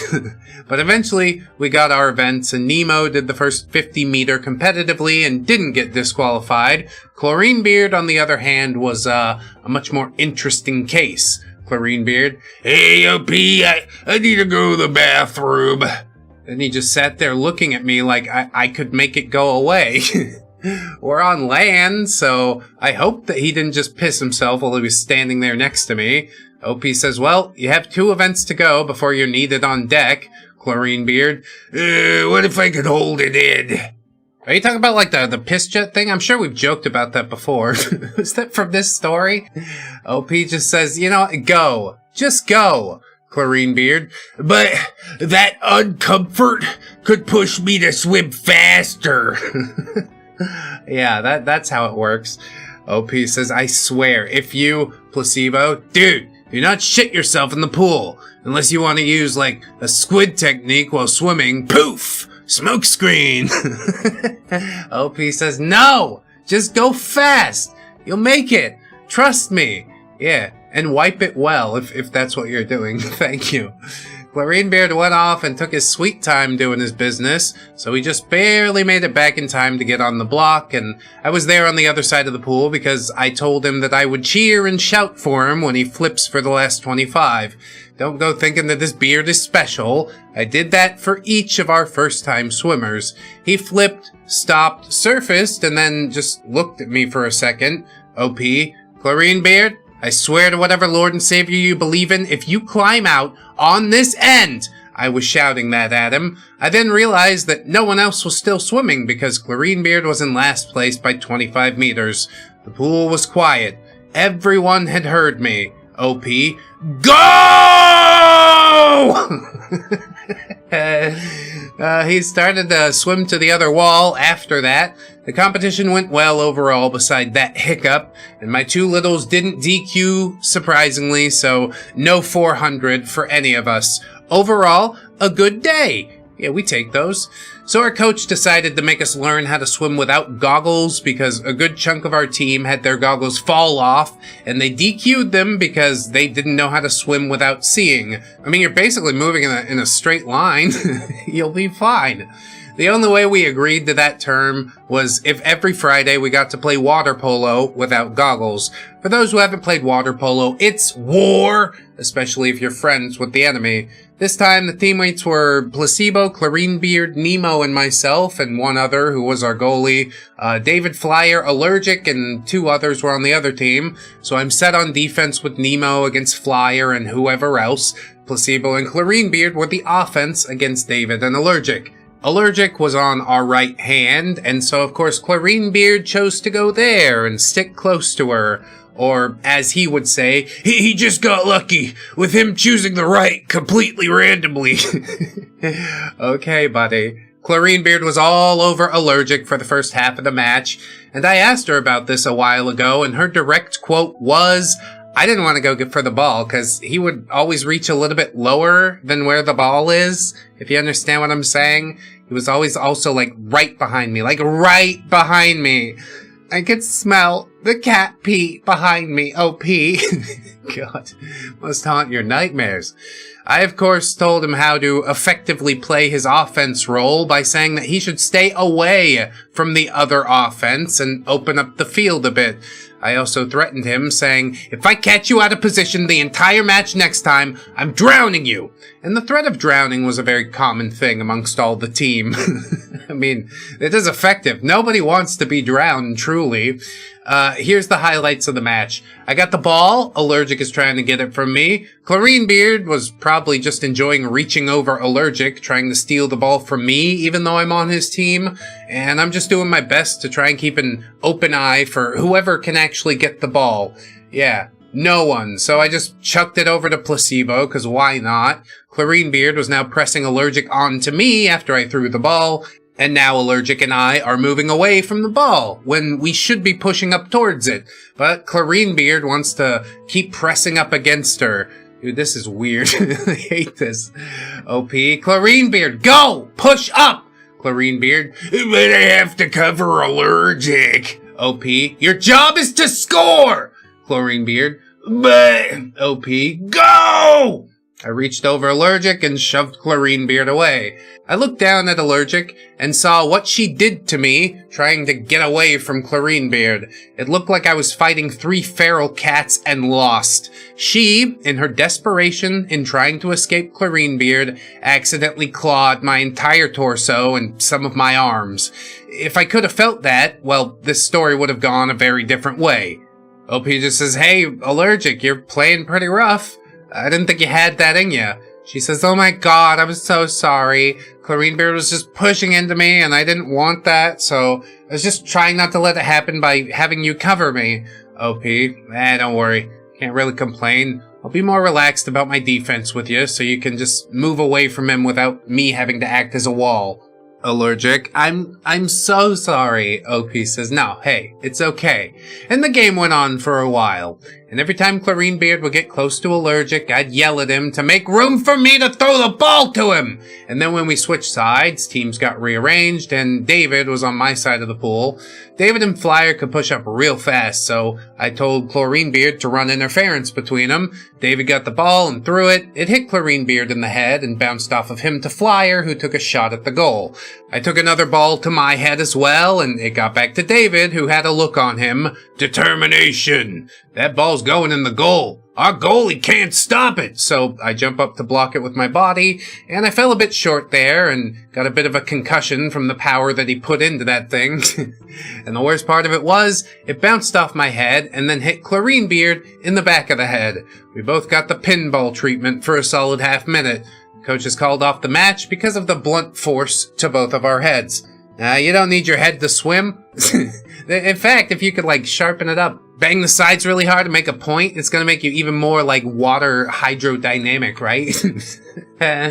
Anyway, all that is also how Clarinebeard and I got the nickname Scott Sterling for a week. David and Flyer were losing it because it was hilarious. From their perspective, I came back from the depths of the pool to take that hit, and then went back under once I fulfilled my duty. I did feel the pummeling that we took from David and Flyer, and David versus Goliath, me, was talked about every time we played for the next month or so. Oh, it's a biblical reference! There was also one other game that we would play, Sharks and Minnows. Oh, I like that! Where you can only tag people whose head is above the water. You can force someone to the surface to tag them, but yeah, you better be ready to wrestle with them. The last few people who were minnows were me, David, Beard, and Placebo. The other 10-ish people were all sharks. David, Placebo, and myself have pretty good maneuverability in the water, so that's why we were there. People didn't want to touch Beard, which, honestly, valid. And he somehow had enough oil on him to make, like, a coat, like a penguin. He was just really slippery for that reason, and yeah, nobody tried that hard to get him. One of the other male swimmers got him when he took a breath, and Flyer grabbed me like a fish. My arms were pinned, and I was doing dolphin kicks on my side, and I saw myself going up and backwards, but I kept on fighting until the new shark of Beard walked up and put his crotch in my face while trying to help Flyer get me out. I surrendered because I didn't want beard balls in my face. Beard didn't do much to pull me up. In fact, I could feel Flyer trying even less to pull me up. Yeah, that guy's on my team? Fuck, I don't want to be on that team anymore. Beard. I told you I could help. Flyer. Dude, he ran out of air. Beard. Then why was it only when I came over? OP. Flyer, why'd you keep holding on to me? Beard. I helped. OP. Oh, hi, Beard. When did you get here? Beard. Flyer. You came over when I got you out already. Beard. Hey! OP. I needed to take a breath because, Jesus, I was fading out down there. Flyer just shot a look at Beard that said, see? I drowned him. You didn't do anything. Flyer. You need help getting out? Beard. OP. No, I'm good. I can make it. Yeah, please don't touch me. We just didn't let him get a word in because we both knew what he was trying to say and didn't want him to spout that BS. Then out of the corner of my eye, I spotted Nemo underwater and struggling. I shouted at the closest person to check on Nemo, and that was both Placebo and Allergic. Nemo was drowning. Luckily, Placebo got there in time while I got out of the pool to fully pull her out, and she was coughing. No water coming out, though, so that's good. And then she looked at me and said, oh, everything hurts. What do I do to stop that? I was about to say something, but before I could, Beard, do you need mouth to mouth? Nemo shouted, no! Get the fuck away from me! OP, Beard, back up and give them space. As I pointed, Coach and the lifeguard came over to check on her, and she was deemed not dying, so nothing terrible happened, just pretty close call. Yeah, water's dangerous. So, for those curious, she had both of her legs cramped and part of her diaphragm too. She didn't inhale any water, so luckily there was no physical damage, just, psychological. We did figure out what was causing the cramps, dehydration, so I made sure she drank the water she needed to avoid that from happening again. Damn, I've been dehydrated as shit, never had cramps like that. What you need is some electrolytes, potassium and whatnot. We got in the locker room, and I asked Beard to stay once everyone else left, and he waited around. OP says, dude, I don't know how you think, but please, for everyone's sake, just leave Nemo alone, okay? Beard, why? But I like her. OP says, well, she doesn't feel that way about you. Beard, dude, I told you to stop saying that. You're OP. I'm gonna keep saying it until there's peace among the team. Beard, but OP, no, there's no but. She used what little air she had left to scream at you. Beard, why does this always happen to me? OP, whatever the cause of that is, find it and fix it for your sake. Beard, but what do I do? OP, one thing I know people love is personal space, so try and stay an arm's length away, at least, unless they get closer, and then that is their distance. Keep their distance, if you don't mind, and if they scoot away, don't get closer. It's just creepy. Chlorine Beard. But I read that if a female smells male pheromones, then that'll make them fall in love. Who told you? What is... Oh my god. It's just an excuse not to wash your balls! Everyone can tell! OP says, A, whoever read that hasn't seen a woman in decades, and B, women would much rather smell deodorant than your pheromones, Chlorine Beard. But I don't have deodorant. What the fuck? Get like a few bucks together. What's wrong with you? OP says, wait here. I rummaged through my bag to find a half-used Old Spice Swagger stick of deodorant, and then said, here, it's half-used, and please find your own scent. Swagger is mine. Oh, is this an Old Spice commercial? This whole thing's been like a deep-level psyop. I'm gonna send those fuckers a bill. Please pay the invoice. We're on net 30 terms. Thank you so much, Old Spice. Chlorine Beard says, oh, thanks, how do I use it? Dude, what the fuck is this? You gotta be his daddy or something? OP says, this threw me for a loop. It's a stick. You just roll it out a little and then apply it. So I showed him how and where to apply it and told him to do it himself. And he did. You gotta give him a treat afterwards. He's learning. For the next few days, he did use it. Then he switched to Axe body spray. Well, almost. The beard is taking efforts to shrink his stink. I can't believe it. He still has a long way to go before I could upgrade him from beardo to weirdo, but I guess it's another step in the right direction. He does take steps back, as you've just read, but eventually he did lose most of his beardy qualities. Thanks for the read, and this was one of the stories that Nemo reminded me of. She doesn't find interest in beard studies as we all do, so I can't get her to join me in my writings, but she's more than willing to complain to me about them. I mean, writing takes effort. So thank you for writing, OP. The waves of my life call my name like always, and I must answer, but I'll be back in about 2 days. Edit also OP's in the Discord. Drunk Ninja 35. I'll have to add you the collaborator role for writing this series. Indeed. I'm sort of saddened by how little Chlorine Beard knows about himself, life, just how he's supposed to exist. Somebody has failed him massively. And part of it's his fault, you know. OP's there when he reaches out and asks for help, so I guess that's the only reason that he even sort of made it out. You know, not to pat yourself on the back too hard, but do pat yourself on the back a little bit. It's still pretty clear to me that he is an abject weirdo, but I don't know, man. At least we're trying to do better things. How do you feel, Gubbinses? Chlorine Beard treating basic hygiene like a mid-season character arc is wild. Half the saga is just, please sir, wear deodorant. Comedy gold, tragic whiff, Gubbins. Like I said, it is funny, but it's also really fucking sad in a way. A full-length odyssey of boundary violations and ewe to feral tomcat. Yet the real villain is his belief that pheromones a love potion.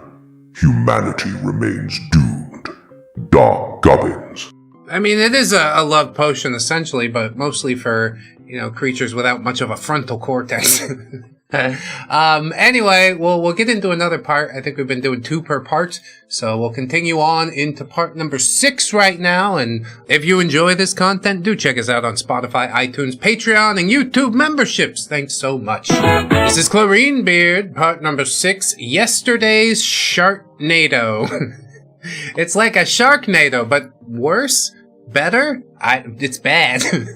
Dear ReddX Industries, my stories on Chlorine Beard have been 2 years old, and the last one of my installments would be about 8 months ago. Today, however, I have a treat. I still swim at the same pool, because it's technically owned by a gym and the school, so coach still wants me to show up and teach other swimmers who are new. I'm apparently an assistant coach now, and today's story is only 1 day old. I mean, a year ago it was, but that's exciting still. We've got OP, Distance, who is different from OP, 5'4" swimmer, had the misfortune of replacing me in most of my events for the swim year. He's very blunt if he's faster than you. However, if you're faster, he'll respect you. There's also the disabler of nostrils, Chlorine Beard. So Distance joined the team because I kept telling him to for an entire year. for he has about 10 years of experience, so he's as good as me, if not better. He attends the morning practice and the afternoon practice, while I only do the afternoon. Beard only does the morning practice about once a week, from what I hear. With cast and context out of the way, we'll dive in. Distance showed up to a practice, and when he was getting changed in the shower stall for privacy, he smelled the chosen of the poop god, as he says. Beard tried to open his shower curtain. I accidentally started a pattern where if you're changing in the shower, you make noise nearly constantly, which could be noise of any sort, typing, just moving a tad loudly, so people know that you're in there. Yeah, I would whistle. Beard, I guess, just didn't care or didn't hear and tried to open the curtain either way. Distance grabbed it to keep it closed. Distance, nude. Hey! Occupied! Beard. Oh, it's you. Distance. What? Beard. Yeah, don't worry about it. Distance. No, dude. You tried to walk in on me. Fuck! I could be nude in here for all you know. Beard. Are you? Nutty of beeswax. From what Distance told me, Beard's tone was predatory. He said that he could tell that Beard was getting closer to his stall while asking that. Yes, I'm naked, but I got a big knife, too! He quickly got dressed and got out on deck, telling Coach about the violation of the locker room. Coach did tell Beard off, but I gotta be honest, it probably won't go anywhere. Distance got into the pool and started doing his thing. When he was taking a breath, he smelled something. My prediction of Beard's full power aura being strong enough to beat a full pool was an understatement. The pool lost in a crushing defeat. In the next lane, there was Beard flooding the lanes with that odor. It somehow got worse than the previous 2 years combined. Oh yeah, he's been building up his power, This is pure and concentrated now. When he told me that, I lost it. I was laughing like a madman for a few minutes because my slight exaggeration was really a prophecy. Then he said something that made me stop the story that I was writing about and shift to today's tale. Distance said, OP, he closed down the fucking pool. As he went on about how he was doing a hard set, the lifeguard went over to him and said, Hey, we need you to get out of the pool. The lifeguard went on to say that somebody in the pool had an accident. No! When Distance got out, he saw what he described as, quote, a disgusting cloud of, I don't even know, death? Yeah, I'm sure it's just black algae. Stinky algae. I tried to get more details out of him, but there was trauma in his eyes. He didn't want to remember what he had seen, so I can't even fully describe it. The worst part is, in the locker room, Beard was changing and said to Distance, I can't believe they let babies in that pool. They don't need to swim, and they have poor body control just like OP. He blamed a baby for the poop-nado he had caused. And then had the audacity to diss me when the last time we even saw each other was months ago. Yeah, still inflating your own ego after shitting in a pool. Just really paints a picture, don't you know? Distance says, I asked the gym when the pool would reopen, and they're gonna flush it all out and refill it, so it's gonna be a while. Yes, a long while indeed. Dear reader, he had desecrated the pool to the point where it was closed for possibly a business week, and he blamed all of that on a random baby. Just no accountability whatsoever. We know you did it. How does a baby possibly shit that much? I personally thought that he'd just leave it after that, but no. He tried to convince Distance that a small, random baby was able to create a fog of fecal matter the size of a few fully grown men. It is a shorter story today, but I hope it meets the standards that I've set for myself. Honestly, this is probably my favorite one so far. Any story with poop just shoots to the top of the list. Thank you for the read. And I would say the waves of life are calling to me, but the pool's pretty dead right now, so I guess that I gotta find a new thing to do. I'm thinking about running, but it's not the same. I'll catch y'all next time. I mean, what is running really except for land swimming, right? Both of those sound miserable to me.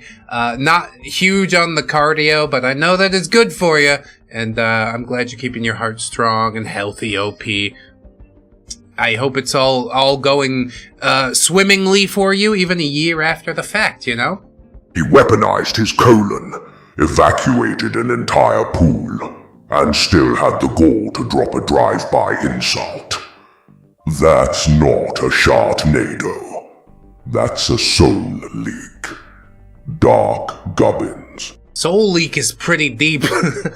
I like how esoteric we get with these sometimes. Tell me how you feel about it, boy. He launched a tactical brownout and framed an infant like it was a covert op. This pool has been instantly transformed into a war crime scene. Gubbins. I mean, it could have been worse, okay? Nobody died. I don't know what you want from me, honestly. It's probably gonna be just fine. This is Chlorine Beard Part 7. Showers, with quotes, shovels, and stains. Hello again, ReddX Industries. Hi, OP. It's been a little under 2 weeks since my last chapter of the Chronicles of Chlorine Beard, but I'm back and I will continue where I left off. Relevant cast, OP. Yeah, tad bit of nerve damage, but nothing too bad. I like to help people help themselves, but sometimes I invest a little too much of myself in that. There's also manager, my girlfriend, OP's girlfriend, and we were still in the honeymoon phase. Chlorine Beard, our neckbeard, who goes full auto in taking his shot with anyone who looks in his general direction. Never worked, but who knows? Maybe one day it will. Yeah, hope floats. Chlorine Beard at this point was the least beardy that he ever was. He lost most of his stench, learned to hold his tongue when talking to people. Overall, I'd say you could approach him without noticing all of the beardy traits that he once used to have.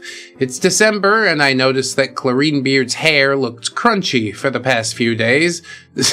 Crunchy's not good. So I pointed it out to him, saying something like, "Dude, your hair's frozen. How long were you outside for?" Chlorine Beard, not too long. I just haven't showered in a few days. OP, I'm sorry, what? Chlorine Beard, I figured if I just use Axe, then the smell goes away, so like, I'm saving time, man. Yes, and what are you doing with all the time you saved? Oh, fucking wasting it. He was saving frames from showering to complete his unstink run any %. Yeah, don't forget to count the iframes. You gotta take advantage of those. After a long back and forth of shower to but axe, his entire argument was based on saving time and water. I don't know how long anyone else showers, but mine's about 10 minutes long. And even then, I could go faster, but I just really want to make sure that I don't have chlorine on me at all hours.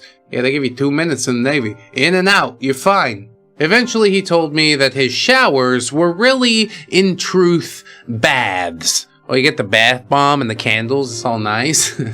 Not only did he take baths, but he took about 40 minutes on average to do so. He lied about taking showers for about half a year because, and I quote him directly, "Baths aren't for men, dude, but they are so relaxing." I can't help but take baths. Dude, I'm about it. Fucking get my rubber ducky, some bubbles going in there. That's a good time. That's a good time.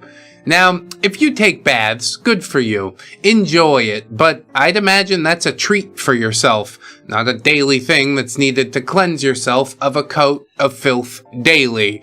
Why not, bro? I know showers are more efficient and such, but like, fucking bubble bath.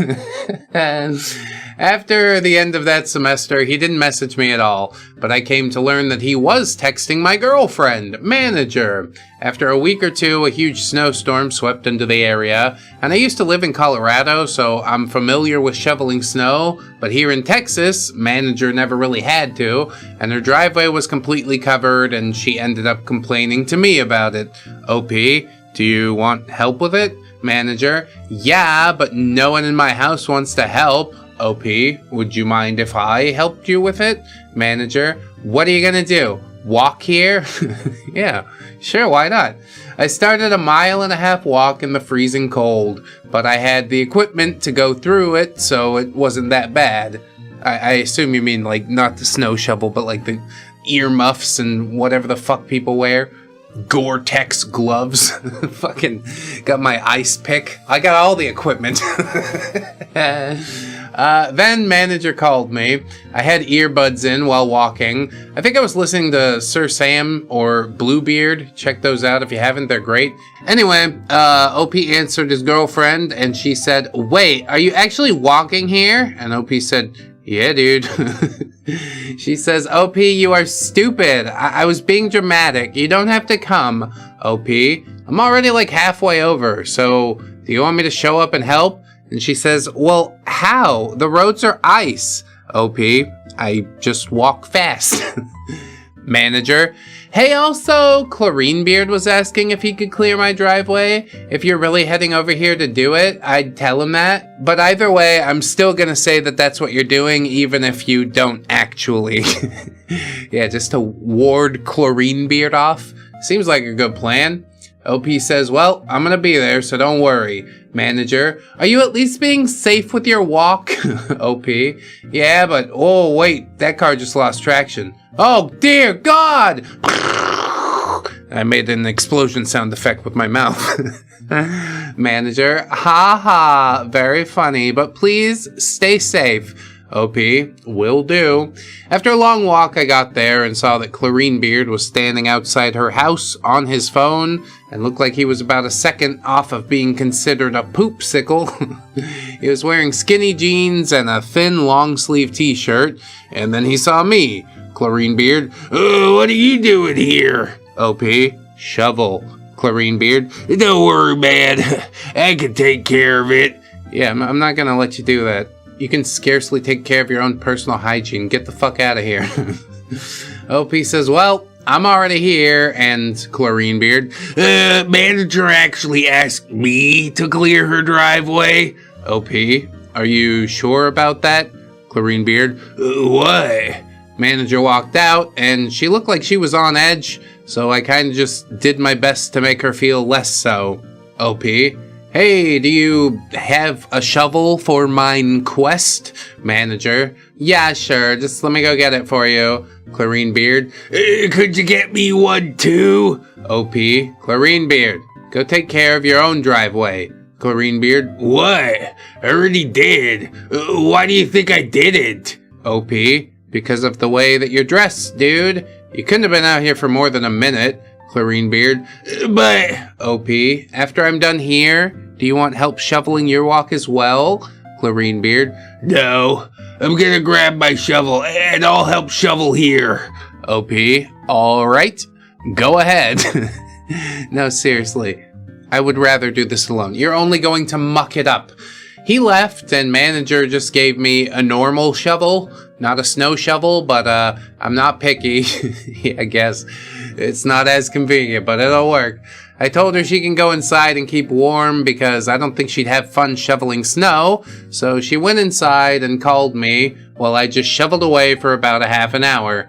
However, when I hit an ice patch, it turned from a 45-minute job into an over an hour job. That entire time, Chlorinebeard didn't show back up until near the very end. When he showed up, he was in clothes that I could see actually could keep him warm. Thick wool long-sleeve shirt, another pair of jeans, tennis shoes, trench coat. Oh, did I forget how he kept his face warm? I did! Well, he wore a face mask that had a skull and crossbones on it, and to keep the top of his head warm, he wore a fedora. That's so wonderful. You look so fucking cool right now, can I tell you that? I was wearing a Ushanka, a large winter coat, 2 pairs of jeans, a ski mask, gloves, and boots. Manager was still in my ear while I was talking to him, and the following conversation went down. Chlorinebeard, "What? How? Did manager come out and help you?" Manager, "He's stupid. I have you to do the torture for me." OP, "No, just me and the shovel." Chlorinebeard, "Dude, getting manager to do this is not cool." Some good old-fashioned white knighting neckbeardery, you know? I did say I missed it, and here it is. OP says, "Well, she's literally laying down on her bed, waiting for me to ask her to take a look and see if I need to do more. There's a chance she's even asleep." Manager, "Wow, you really think that lowly of me?" Do you want the nice answer or the honest answer? Clarine Beard, there's no way. OP says, I don't even think she has a second shovel. Clarine Beard, but there's more to shovel. OP says, more for me to shovel. Go home, dude. Plus, most of the area you pointed to is just grass. Clarine Beard, I'm gonna ask manager about this. Manager says, oh dear God, no. What is this fucking guy's deal? I guess he has eyes for her, but yeah, you're making it about the weirdest thing possible. Clarine Beard turned around and started to text manager when my eye took a note. On his fresh light blue jeans, there was a shit stain. Oh no. I was disgusted at first, and then I realized that the comedy god smiled upon me to give me this, and I began to laugh. Clarine Beard, what? OP, did you check your pants before you left? Because I think you might have, sat in chocolate before you got here. Clarine Beard, what? Manager, what'd you just say? OP, go home and change your pants, dude. Don't embarrass yourself. I'm not going to say anything about this. Manager was laughing at this point. Clarine Beard says, you're an asshole, you know. OP says, no. If I was that, I'd tell people about this, but this never happened. So go home to make this story more believable. I mean, you did tell it to all of us, but I think that's fine. I'm a bit of an asshole myself from time to time. Manager, you're gonna tell me what happened, right? Clarine Beard left, and I said yes to manager's question. I finished shoveling her entire driveway and a bit of the sidewalk when manager asked me to go inside. Her mom and stepdad woke up and told her to shovel what I had just done, and they wanted to talk to me about why I was there. It boiled down to me saying that she asked as a joke, and I thought she really wanted my help, so I walked. By the time she realized I was serious, I was almost there. They gave me a warm cup of tea as a thank you. I told them about the ice and how if they had road salt, they should put it out there. They said they didn't have any, and I offered to help if the ice came back. I hung out there for about 2 hours, and then they took me home because they didn't want me to walk home in below freezing temperatures. Well, her parents seem like good eggs, I guess. A warm cup of tea, yeah, I appreciate it. But maybe somebody could slip me $10-20, you know, for the effort. While I was in her room talking to her about future plans, mainly college things, Clarine Beard called manager on Discord and had this to say. Clarine Beard, manager, I don't think OP is nice. Manager, oh, I see him. Clarine Beard, he insulted me, and he tried to fight me when I came to help clear your driveway. Manager, oh, did he? Clarine Beard, yeah, and he told me if I tell you, then to pour water on my driveway and pray that my mom would crash. Just, yeah, keep piling it on. Why not? Manager says, really? Well, I'll have to ask him about that because Clarine Beard, no, don't do that. He'll just twist your mind. Manager, what? Clarine Beard, he got Nemo to hate me and he listed a handful of the girls on the team to ignore me. Manager, wow, I'll have to ask him. Bye. Clarine Beard, wait! She hung up on him before he could say anything else. Good. Merciful. I personally thought that this would be the end of me worrying about manager listening to Clarine Beard about anything because he was blatantly lying about our conversations and what I had done to try and convince him to be better, and I stopped taking him seriously because of it. I would come to resent and rectify that decision. Oh my god. You gonna go hard in the paint on Clarine Beard? Gonna turn him back into a beard after you unbeardified him? Dude, that is some dastardly, like, moral quandary type of shit, you know? OP says, I think I have 2 more stories that will be less of the dumb neckbeard we love to cringe at and more of the desperate monsters that neckbeards actually are. I'll get to writing after I cool off in the pool. The waves of life are calling me and I am a drowner, so I must answer. Until next time. Yeah, I appreciate you, OP, coming on through, doing the thing. The man with poop in his pants, shoveling the driveway. That's good. I like it. There's also like a bit of, you know, schmaltz with OP and his girlfriend, the love interest, but it's not too packed in there. We get a taste of the Neckbeard every now and then. I might just run on through, finish the whole damn thing today. I think there's only like 3 more parts left after this one. We're on a good track. We can make it. Something nice and beefy to start the week out, huh? Let's get the Gubbinses in here first, though. The man, the myth, the skid mark. The only creature to declare victory over hygiene while losing a ground war against his own trousers. A tragic tale of hubris, hygiene, and Hershey's aftermath. Gubbins. Oh, I like that. Good alliteration. Ah, we're learning some new things. How about you, Dark One? The gods gave him a warning frost, yet still he strutted forth, pants stained with his own undoing. The snow did not fall upon him. It recoiled. Every crunch beneath his boots was an omen whispering, "Go home, beast, cleanse thyself." But he would not. He stood in that driveway as a monument to failure, the poopy plow man, frozen in his own legend. Dark Gubbins. Poopy Plowman. Delectable. I like both of those. I'm going to give you each a point, and we'll move on and see what the next part holds for us, shall we? Chlorine Beard, Part 8. Unfortunate Ends. I mean, all ends were sort of just meant to happen. Everything ends. It's fine. It's not unfortunate. You fucking roll with the punches.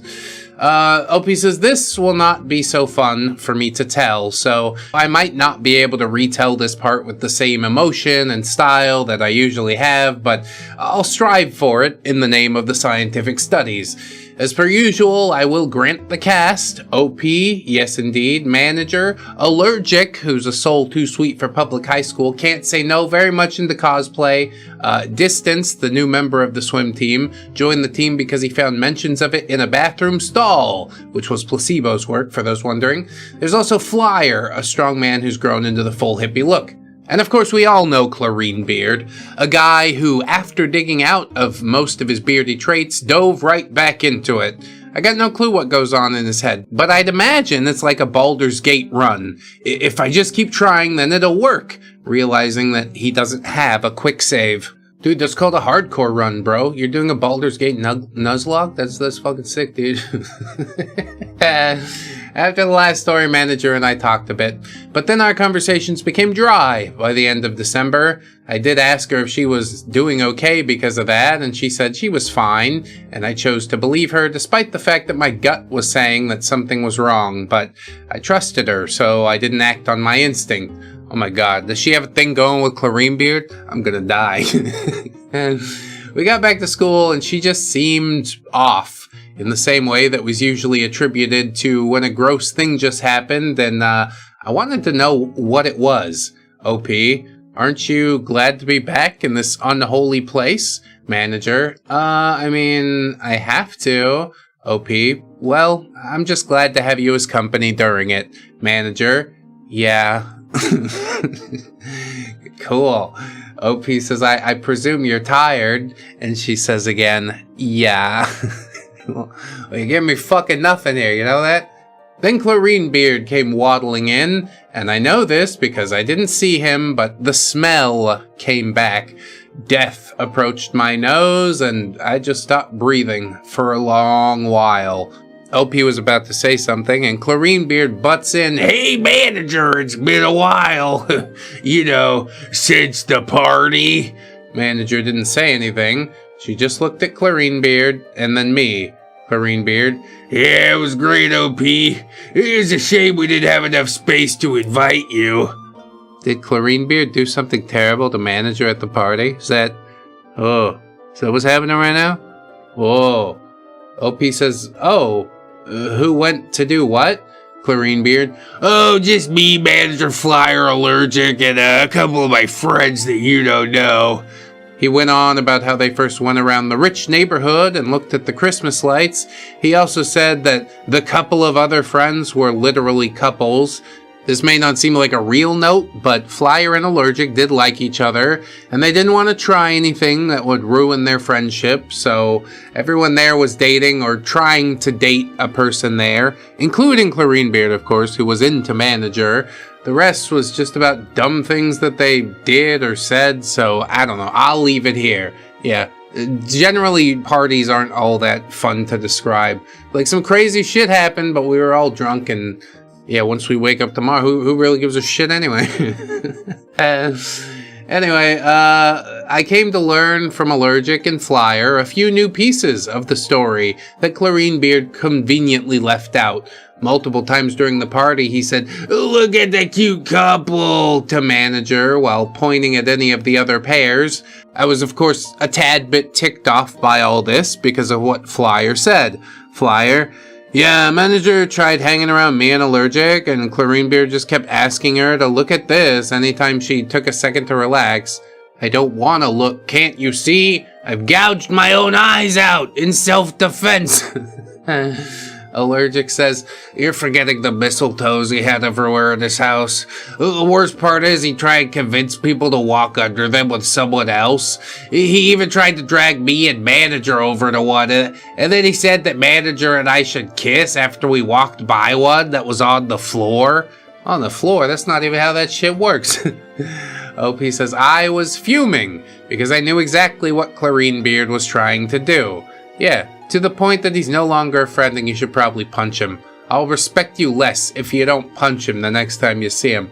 So I thought about talking to him about it. Uh-oh, that's weak language. That's not good. I am going to punch him in the mouth right now. I don't have to talk to him. I don't have to think about it. Just BAM! You know what I mean, bitch. However, I thought I'd talk to Manager about this first because I know now more than she knows. Are you sure about that? If you're thinking, why would you confront Manager? I have severe abandonment and trust issues. I have too many stories where I was forgotten about by family and friends. The best example is when I was 8. My family didn't notice that I wasn't in the car when they left to the airport for a vacation, and when they realized they were 2 hours away and called me to say, "I'm sorry, but do you really need us to come home and take care of you?" "No, I'm 8. I got this shit on lock." I said no, and was home alone for about a week. That's the worst of it, but not the only thing, so I was very skeptical if anyone actually wanted me in the room or if they just didn't mind me being there. I have gotten better about that. Did that really happen to you, OP? I think that was just the movie Home Alone. Is your name Kevin McAllister? No, I'm sorry that happened too, but yeah. The kid in Home Alone looked like he had fun. You could put your socks on and slide across the hallway and shit like that. I hope I'm helping. So we were in relative privacy at lunch, so I asked Manager, OP. I never asked, how was the party? Manager, meh. OP, really? Pretty lights and a party and nothing to say about it? Manager, I just talked to Flyer and Allergic, okay? OP, are you forgetting Neckbeard? Manager, no, he didn't really talk to me. OP says, really? And Manager says, why are you interrogating me? Bro, this is not going well. I got some horrible news for you, friend. I think he's gonna figure it out soon enough. I gotta let him figure it out on his own. OP says, well, because I talked to Allergic and Flyer, and they're saying that Neckbeard was all over you during the entire event. Manager, then why are you even asking me about it? OP, because I don't like when people lie to me. Bit of a shit test, but yeah, I guess I see where you're coming from, maybe. Manager was then super apologetic and convinced me by nearly crying that she wanted to tell me, but thought that mentioning it would upset me. Don't turn on the fucking waterworks. You tell me for real. I'm not falling for that. I then went on to talk to Neckbeard to get more of his story and to try and persuade him to stop. Yeah, hopefully with fists. I think he's really gonna respond to that if you just start putting your fists in and around his face. You'll see massive changes very quickly. We just got done with practice for the day, and I asked Neckbeard to stay back a little bit for something. OP, are you harassing my girlfriend? Neckbeard, no, bro, I would... OP, I'm sorry, let me rephrase this. You are harassing my girlfriend. Stop it. Clarine Beard. Look, if she wants to talk to me, you can't control her. OP. Correct. But if she tells me again that you've been implying that you're better for her than me, well, I'll let you fill in the rest. Clarine Beard. Hey! OP. Just know, before you say anything, this conversation didn't happen. That's OP's favorite line. He likes to pretend that nothing ever happens. And maybe nothing ever does. Clarine Beard says, so you're not gonna say anything to her? OP, she already told me. And she will tell me again. Clarine Beard, you know she'll see through your lies. I don't know where that came from, but my only response was, and do you think she'll end up believing your delusions? That's a good clap back, honestly. He soon after left, and I didn't ever mention that conversation to anyone, mainly so I could hold on to it until I would need it. The next few months were pretty simple. Clarine Beard grew away from me and dove into his depravity once more. Then his dad passed. He wasn't in a good place, so I comforted him, because everyone else truly did not care about him. I know how being ignored by people that you would call friends feels, so I talked to him about the pain that he felt, and that was the last time I saw the human side of him. That golfer was in him no more. Oh yeah, he was golfer once upon a time. This kind of is a somber note. I really wish he'd, poop his pants or cry or something. Anyway, the end of the year came, and manager grew a tad distant from me, and then she ghosted me. Yeah, dude, this... I saw it coming a million miles away. I honestly was feeling terrible because I thought something had happened to her, or maybe I'd done something to upset her. I did ask mutual friends, and they said they had no clue what she was doing. I got struck with some bad news and was informed that my grandfather had passed. Still hadn't gotten a response from manager at this point, so I sent a text to her, and I'll paste it here. Hey! I hope you're just camping without a signal, but for the next few days I'll be away from my phone because of a family emergency. Once it's over, I'll see you later, Lamplight. Lamplight? Like the lamp from the Brave Little Toaster? That's who your girlfriend reminds you? I give her the wrong voice. After 3 days of me getting up at 7 a.m. and helping set up the funeral until 5 p.m. and then going to my mom's house and finding and printing pictures of him, a day at the funeral, a few more days making sure my mom would be okay, I got back to my dad's and I sent another text to manager saying, the bulk of it is over, so I'm back. Oh yeah, baby. We are so back right now. OP says, I'm not heartless. I felt the loss of my grandfather, but I didn't want to just leave manager out of my life. I also didn't want to drag her back in, so I just told her I wasn't doing too hot because of the funeral. Censored version of what happened, yeah, but I did let her in on the things causing me stress, and she left me with just one character. K. Yeah, what a bitch, whatever. I don't need that fucking type of energy. I ain't needed that type of energy for a while. We're gonna keep it pushing, alright? You have a nice life. Thanks for the smush. Goodbye forever. OP says, I'm stupid, but I knew what this meant. She was done with me. I started to check out of the relationship and asked her for a conversation to make it formal. She left me on red, so I waited about a month and a half until the start of the school year. We broke up and I felt bad because I was invested, but I did my best to pick up my head and said to myself it just wasn't meant to be. And I started to move on, making sure that I was still moving forward in one way or another. Yeah, what the fuck ever, Easy come, easy go, that's what I say. I guess it can hurt sometimes, but clearly she was checked out. And if you're picking up those type of signals, then yeah, plan your escape strategy. The next story will be the last of this, and I'll be honest, it doesn't paint me in a good light. However, it's what happened, so I'll write it out as it played out for the sake of the studies of these creatures. The tides of life are calling. One more call to answer. I'll see y'all soon. Yeah, you will. I'll be right here. I still think some sus things went on between manager and Clarine Beard. There's a reason. Maybe he could just be a lost little puppy, beta orbiter type of stuff, but going to a party with him without OP there, I don't know, man. It doesn't seem great. That's what I'll say. It's not good optics, as they say. Tell me how you feel about it, Gubbinses. There was no rebirth, only relapse. He became what all unrepentant beards become, a hollow, greasy echo of who they could have been. The chlorine was never meant to cleanse him. It was meant to cauterize what was left. Dark gubbins. Yeah, don't you go hollow on me, Neckbeard. How about you, son? Yeah, it's tragic and all. The beast was human once and whatnot. But let's be real here. The dude tried to turn a Christmas party into a dating sim speedrun. Bro hung mistletoe like bear traps, thinking romance works on line-of-sight mechanics. You can't Febreze your way out of destiny. Once a poopy plow, always a poopy plow. Gubbins. Yeah.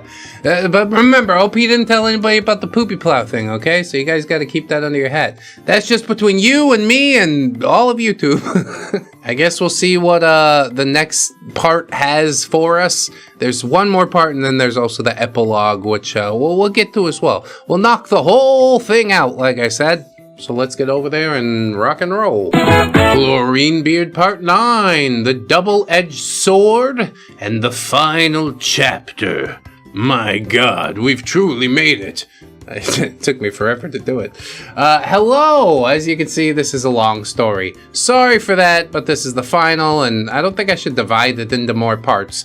I'd spent a long time writing and rewriting to try and make it shorter, but I also want it to be the full effect, so I think it's good enough to tell like this. With that being said, here's the cast. You can look at my posts or ReddX's videos, and you'll see the people I've met along this journey, but there are a few more new players, so here they are. Wait, in the finale we're introducing new people? Okay, I guess it's your story, you know. We got Captain, 6-foot guy who's in pretty good shape. He's the captain in charge of more of the fun things on the team. He has a fun, cheery, social personality. There's Supervisor, a freshman who joined the team wanting an easy out for a PE credit. And seeing how the team was losing manager as the manager in the next year, we welcomed her as the new manager. Poor Soul was a junior, and if that name looks familiar, it is the girl who Chlorine Beard asked to be the host of the baby sub. And yeah, she joined the swim team for who knows why. Maybe she's into submersibles, bro. I don't know. I can't speak for her. There's also Mermaid, a sophomore who's so short that I've accidentally walked over her 3 times in the 1 year I knew her. She's a friend of Nemo and joined for her. Walked over her 3 times? I don't know if that's the flex you think it is. Hello, that's a fucking human being, by the way. Anyway, I'll always include Chlorine Beard, says OP. After all, it's his story. Now a junior, he saw the light of normalcy but chose to sink further into depravity. His personality is completely founded in delusion. If you ask him how he views himself, it would be just an unfortunate soul who's living life to the fullest. Well, only really getting out of the house to go to school and then staying inside to fester in a stench that basically everyone around the block could smell. Maybe he is living his life to the fullest. Maybe he's fighting bourgeois morals. He's not. My senior year started like how anyone would want it to, immediately confirming a breakup and having none of my friends from the previous years in any of my classes. So yeah, not the best headspace at the start, but I did put myself in 4 classes plus swim. I got the last computer science class I could get into, and Chlorine Beard wasn't in there. So once I saw him at swim before introductions you're familiar with, I asked him, "Hey, are you still in computer science?" Chlorine Beard, "No, I failed the final. Now I get an easy class this year." The final he failed was not that hard. And that's not me playing smart. Mrs. Comp's final project was an open-ended question. What did you learn in this class? I thought I'd be funny, so I wrote out the theoretical plan and requirements to get the world record of freediving using a baby. I got 100 on it, so literally, it could have been anything. A guy who took that class wrote out the lore for a Dark Souls boss, also got a 100. Chlorine Beard didn't write anything. Nothing at all. Yeah, he just doesn't give a fuck. Maybe his soul truly is just that vacuous. This man also in the same breath said, "Oh yeah, I'm gonna get accepted into UT for a computer science major." For those who don't know, UT's computer science field is so competitive that even though I'm certified in 2 languages, Python and Java, I was immediately shut down for it because I wasn't showing promise for the dedication required for the major. Yeah, whatever, I don't need your shitty paper, I'm gonna be over here building my own thing, you know? It's the vibe you gotta go with. Then the coach had some announcements to make. Coach, this year's guy captains are Captain and OP, and the girls are, insert names here, Betty and Veronica. Why don't they get names? I guess they're not involved in the events of the story. Then a whole speech about expectations again. Once that was done, I and Captain were called by the coaches to discuss our role as captains. We went with a fun captain and a strict one. I was the more strict one because I was not feeling too well in the head, and maybe yelling at people to stop breathing would help. It did.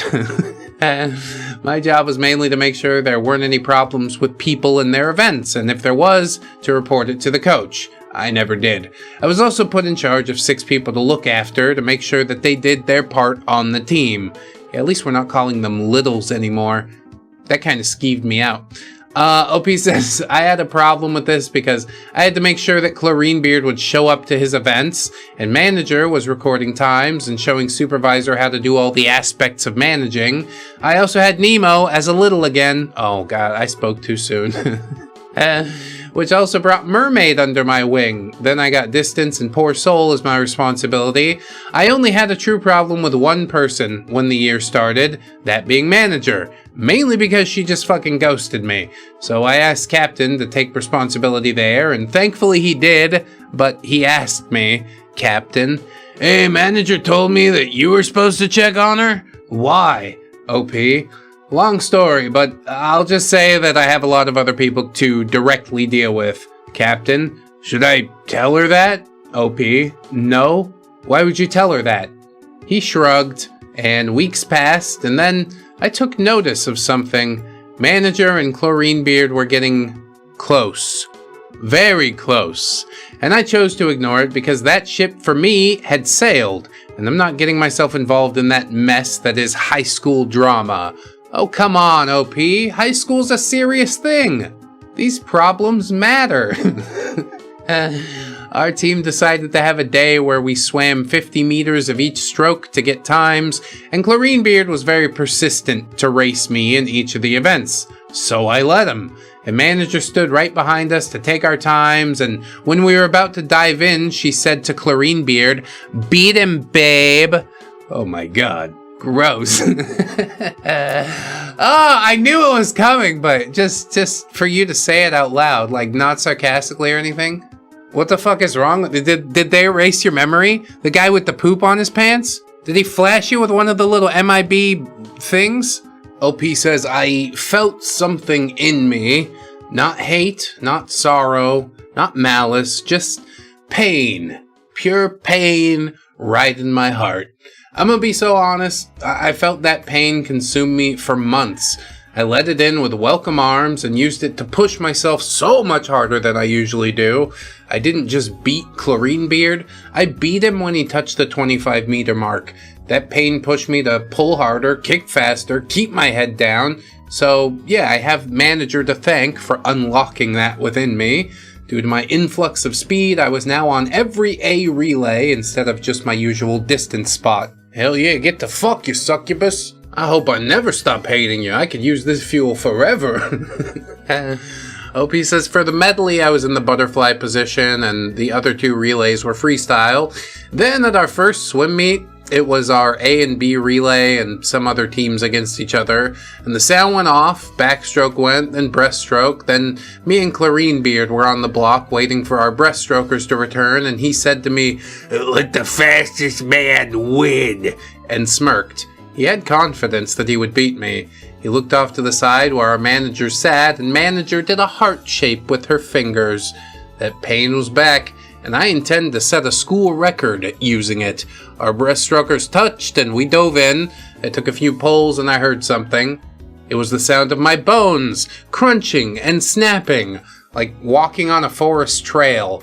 I had just dislocated my fucking shoulder, and I will transcribe the thoughts that went through me in the next few seconds. No, God, no, fuck, push! You can't feel this, you freak! Push harder and win! Wipe the grin off their fucking faces! Who has ever thought that lowly of us? Show them wrong! Show them you won't lose! I'm sorry, voice. I'm too busy drowning now. My shoulder's dislocated, you see. Like, as much as I want my vengeance, it's gotta be a different day. But it seems like OP dug deep, turned up the heat. He says, so I did. I finished the last, I'd say, 30 meters with a dislocated shoulder, and to my surprise now, I made a lead for our relay.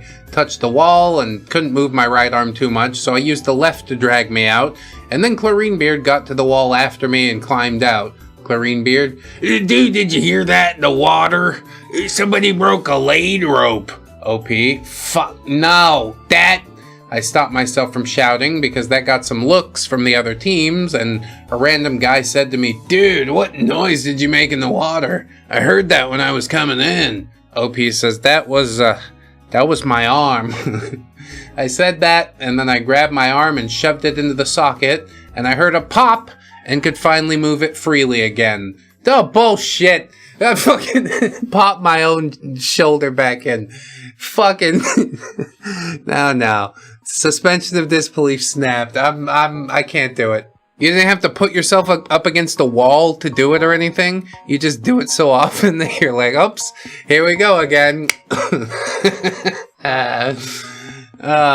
OP says the crunching and other pops that were produced was grim. Beard had a weak stomach and he threw up. Some of it got in the pool, so the rest of the meet was cancelled. Lucky for me. Why? I thought you popped it back in. I thought you could be the fastest man alive in the water. He's like a dolphin man with detachable arms. My relay told Coach what happened, and I was put out of the water so that our school's trainer could take a look at me. She didn't find anything wrong, but that's probably because she looked at the wrong arm. I did put myself into a splint for a few weeks, and I had to stay out of the water for that time, but once I was back in, you lied to the trainer, and then you're like, I'm gonna wear a splint anyways. He's not only a dolphin man with detachable arms, he also is his own doctor. Dr. Dolphin Man. God, he's here to save us every swim meet. It's amazing. I'll be real honest with you. The reason that manager dumped you is because of your own ego. I mean, she went with Beard, which isn't all that much better, I guess, but maybe that's something that she could talk about with a therapist at some point. Why are you attracted to men with overinflated egos? What's that about? Whatever. Anyway, after his splint, he was put back into the water on freestyle because I couldn't swim butterfly without risking further injuries. Coach did ask some questions to me about coming back in the water, the biggest one being, why didn't you say that it hurt? You messed up bad. What gives? And I explained my history with nerve damage to him, ending with, yeah, but that doctor did lose his license and owes a few million to the IRS, so karma did get him in the end. Coach looked up that name to find the case I referred to and saw that the man who took everything from me had a new clinic open. He got his license back and shifted most of the debt to another person. I mean, that sucks, but yeah, I don't even need a doctor. I pop my arm back in, make my own splint. It's no problem. Saving hundreds on healthcare. Thousands. That pain I grew to depend on for speed evolved into malice, and I mentally broke.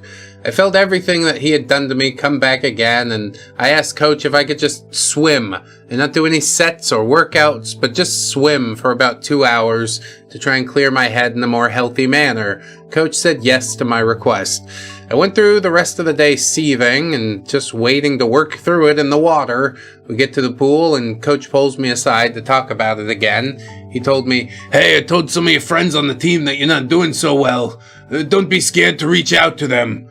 I was not happy about that, but I couldn't hate him. No, he's trying to help. Overstepping, but trying to help, so he doesn't deserve my hate. Whatever, dude. I got enough hate for everybody. I'm gonna spill it out on each one of you individually. We got on deck to start, and might I add, at this point, I was a mess. Mermaid supervisor, Flyer, Nemo, and Allergic came over to try and pry it out of me, and that's when I lashed out a bit. OP, look, it's my skeleton to deal with. Allergic, but you don't need to do it alone. You could tell us. Flyer, dude, I want you to dislocate your shoulder and you made a dumb joke a few minutes after. If this got you quiet, I feel like you need to make a dumb statement, at least. OP, my skeleton. Supervisor, look, I really don't know you, but this is not how you were when you introduced me to the team. OP. I just need to swim! Alone! Please! Allergic. You promise you're okay though, right? OP says, I'm fine. Flyer. No, dude. I watched you dislocate your arm and you didn't flinch, and your ex got with ClarineBeard, and you kept on with your mood. Whatever happened, it's more than that, because OP, I'm fine! Supervisor. Hey, really, it's OP. For the love of God, I'm fine. I'm sorry. I just need to be alone. It's my problem that I have to deal with, so I want to deal with it alone. Yeah, quit trying to fucking dogpile me for your own ego. I could be the one that helped him. Yeah, help me by fucking off for a little while and let me figure some shit out. I'm pretty with OP on this. Little masturbatory, little self-congratulatory, but I'll let all that slide. I see where you're coming from. Normalize leaving people the fuck alone. And a good chunk of the team was now looking at me and my friends, so I dove into the water. I'll hide in here. It's clear. I swam for about an hour without stopping, just thinking about why the universe tends to play its hand in this way. It's a cruel bitch, that's why. I was in my head trying to find order in my mind, but then ClarineBeard came into my lane. The source of one of my problems got in front of me. ClarineBeard, hey! And then you drown him. I didn't say anything because I was swimming and I didn't want to lash out anymore. I swam another 50 meters, and when I got back to where he was, he grabbed my legs. He grabbed me, so I did my best dolphin kick to escape. Yeah, and it's a pretty strong dolphin kick because he's a Dr. Dolphin Man, don't forget. If he got hurt, it's his fault. I also went deeper into the water, so if he were to hold on, he would go with me on a bit of a ride. He did let go until I got back, and then again, he grabbed me. I was done with everything, so I decided to stop biting my tongue. OP, keep your grubby mitts to yourself. ClarineBeard, dude, the team is worried about you. OP says, I am not an issue. ClarineBeard, dude, what happened to you? OP, pain of the purest caliber. What do you think? Yeah, I know I was being edgy, but hey, my feelies was hurt. That's right. Sometimes you feel it real deep. ClarineBeard, come on! Learning about what Doctor had been up to isn't anything new. He knew. I thought at the time that Coach told him and my temper was being tested.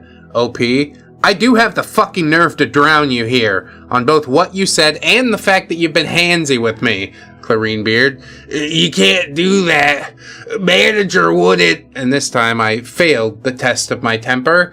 I took a deep breath and grabbed him. I wrapped my legs around his arms were held to be fully extended, and I dragged him under. The look in his eyes said it all. Fear, desperation, regret, struggle.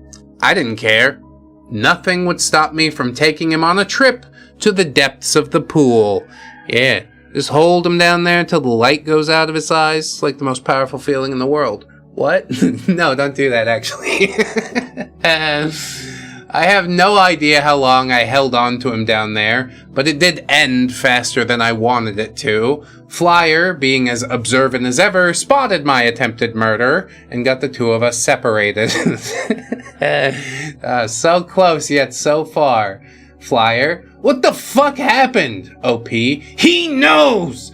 ClarineBeard is actively getting out of the pool while Flyer's holding me back like a fish again. ClarineBeard, all I said was it's okay to vent. OP, liar! Coach, OP, ClarineBeard, what's y'all's problem? OP, you lied to me. You told them everything. Coach, OP, calm down. I told Allergic, Flyer, Manager, and Nemo that something happened. Nothing else. ClarineBeard waddled over to Manager and started to talk to her while I explained what happened to Coach. He told me that no one else knew, and I did ask the people he told to see if they knew. I thought that trying to drown ClarineBeard would be the end of it all, but 4 people stayed behind to talk to me after Coach told me that drowning members is not allowed. Yeah, non-members, however, we just need to get them kicked out of the club, and then we could drown them. Captain, Flyer, ClarineBeard in the locker room, and Manager outside it. ClarineBeard says, what the hell was that? OP says, do you ever wonder why we're here? Beard. Why did you, OP, do you ever wonder why we're here? Beard. Well, no, but OP, I do. And sometimes I think that I'll be good and let the universe dole out the punishments, but you're on fucking thin ice. So I swear you better leave before I drag you back to the pool. And before I could say anything else, Beard punched me in my side as I was putting on my shirt. That, of course, shocked me, but I didn't feel it. OP, you're weak. You know that, right? He punched me again. OP, you know, your dad wouldn't call that a swing. I know it's a low blow, but I only saw red at that point. Captain. Beard, stop! OP, no, let him get it out of his system. He wailed on me while I just took stabs at him verbally. I couldn't really feel the pain, so I had no desire to fight him. Oh, but I know you could have fought him if you wanted to, OP. You'd, with one hand behind your back, you'd, force choke him up against the lockers and stuff. That's the powers that come with being Dr. Dolphin Man with detachable arms. It is still edgy. Some of the edginess is still in you, OP. I see that.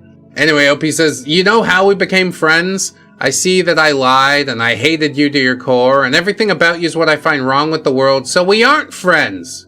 And you're a disgusting slob. Yeah, he is that, if nothing else. But also, he's Mr. Steal Your Girl, so what the fuck does that say?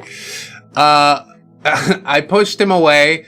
Beard stumbled and was out of breath, so I turned away to walk out and go to another bathroom to put on my pants, and then he made a choice. He punched me in the one place on my body that I can feel, my back.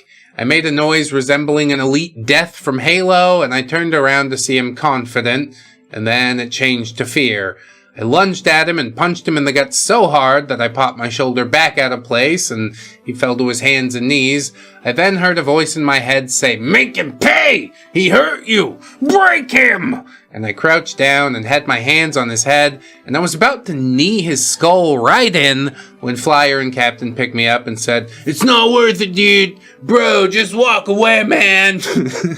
It's like an 80s after-school special, isn't it? And then Beard had the nerve to say, "This is exactly why you're a lost cause. You're a freak of nature, dude."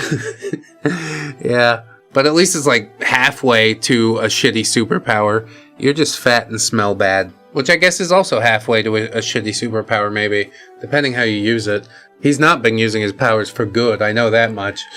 Now the phrase lost cause has a lot of meaning to me because that's what my brother and some of my older teachers called me, and it broke 5 to 12-year-old me's confidence.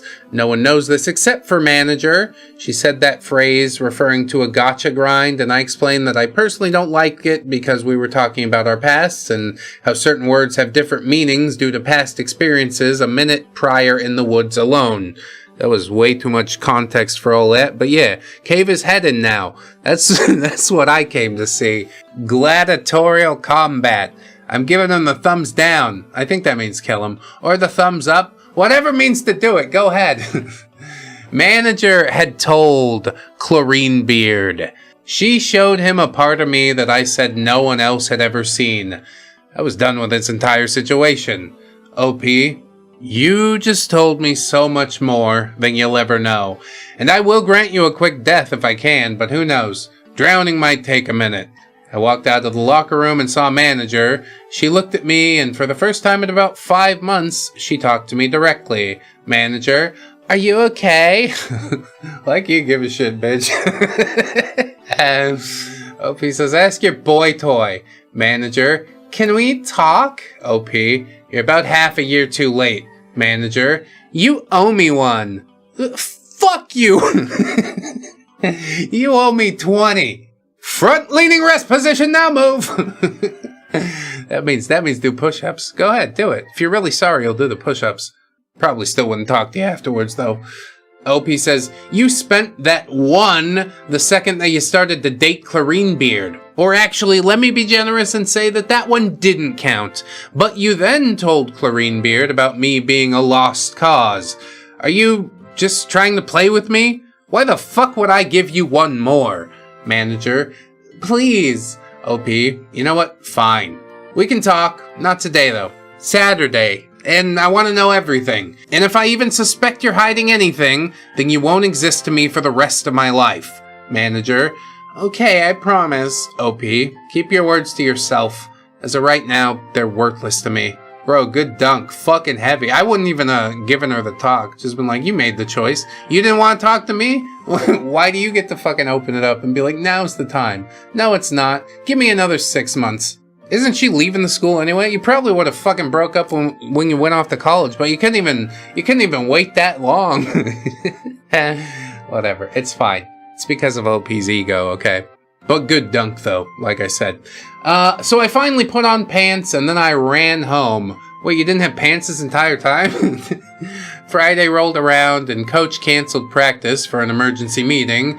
He pulled me and Beard into the hall and talked about what happened in the locker room a few days prior.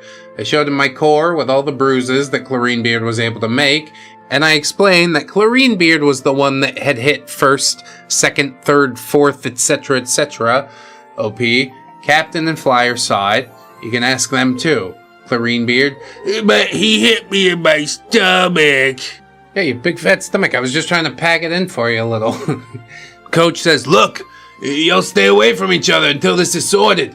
I don't want either of you out of the team for this. Saturday rolled around. I went to the park that I asked manager to go to, and she then told me that Beard found out about my poisoner's fate back in December and promptly told her. Beard. The manager, he's lying about it to look cooler, and that's just not right. Think about what else he's lying about. And yeah, that was enough to convince her not to trust me. Is she a ride or die? You didn't belong here, bitch, the entire time. I don't know how you made it this long. And so the manager says, look, that's all I can think of right now. And OP says, you lied to me. Manager, I'm so sorry. OP says, you ignored me. Manager, OP. OP says, you didn't trust me. Manager says, I trust you now. OP says, no. Manager, please, I miss you. Beard. OP, no. You miss the me that would stay up with you while we cope about your dog dying, who'd also comfort you saying you'll be okay no matter what, and we'd help each other do our schoolwork and pack your family vacations that left in 7 in the morning on a week break, who would go anywhere that you'd drag me to. You miss the me that trusted you blindly. I'm not him anymore. Yeah, matter of fact, I take back everything that I said. I'm glad your dog's dead. How about that? Just fucking be as mean as possible. Why not? Hurt people hurt people. I'm hurt people. Let's do it. And then, what a twist. Beard shows up. This fucking guy. OP says, and this is why I can never see you in any light ever again. Go talk to him. I know you fucking love doing that. I got up and started to walk away, back home, away from this mess. Beard tried to talk to manager, but once she realized that I wasn't coming back, she ran after me, begging me to stay. She said that she told Beard that everything was over, and that I was going back to you, OP. Oh, this is so convoluted. Why did she leave in the first place? What the fuck is this? Completely two-dimensional character. Like, the only reason that she's there is to cause drama for OP, and then also be his prize at the end, which probably he's gonna reject, I hope. If he has any self-respect, I believe that. He's a ReddX listener. He'll tell that bitch to kick rocks. OP says, and you hid the fact that you broke up with him. Again. Manager, but I told you now. OP, after I figured it out myself, because unlike you, I can keep my mouth closed. No one else, to my knowledge, knows about this. I didn't tell anyone because this is something that I thought should be more private. Beard. OP, that's no way to... OP, are you sure that you want to talk? Beard. All I'm saying is that... Yeah! I lunged at him, causing him to stumble back and fall, and I stopped just above him. OP, I can finish what I started any time, but I want you to live in fear, so let me make this clear. If I hear any more complaints about you doing anything to anyone, I will cause you pain. Whether it be cuts, punches, burns, or bruises, I'll hurt you. And you can't stop me. Flyer saved your skin twice. Are you willing to risk it a third time? Yeah, this is his Clint Eastwood moment. How many bullets should I fire? Kind of forgot myself. Do you feel lucky, Greenbeard? You're the big man on campus, OP. Everybody thinks you're awesome. Slightly edgy and self-destructive and weird too, but I don't know. We've all got our foibles, don't we? OP says, I walked home after, and I didn't talk to manager or Greenbeard directly for the rest of the year. I was done treating them like people that I had to talk to. That's the end of my aggression. Aw, I like the aggression part. But there's one last funny part of my encounters with him that I still look at with disgust. We were at regionals for swim and Greenbeard went as a substitute. While we were at the hotel waiting the next day to compete, no one wanted to be in the same room as Greenbeard because he was back to being the sulfur mine with skunks as miners that used barf to shower and gym socks to dry himself off. That's evocative. He wandered the halls looking for people to talk to, and he stunk the halls up so much that the hotel charged a bonus fee to our school. No one left their room because of his smell.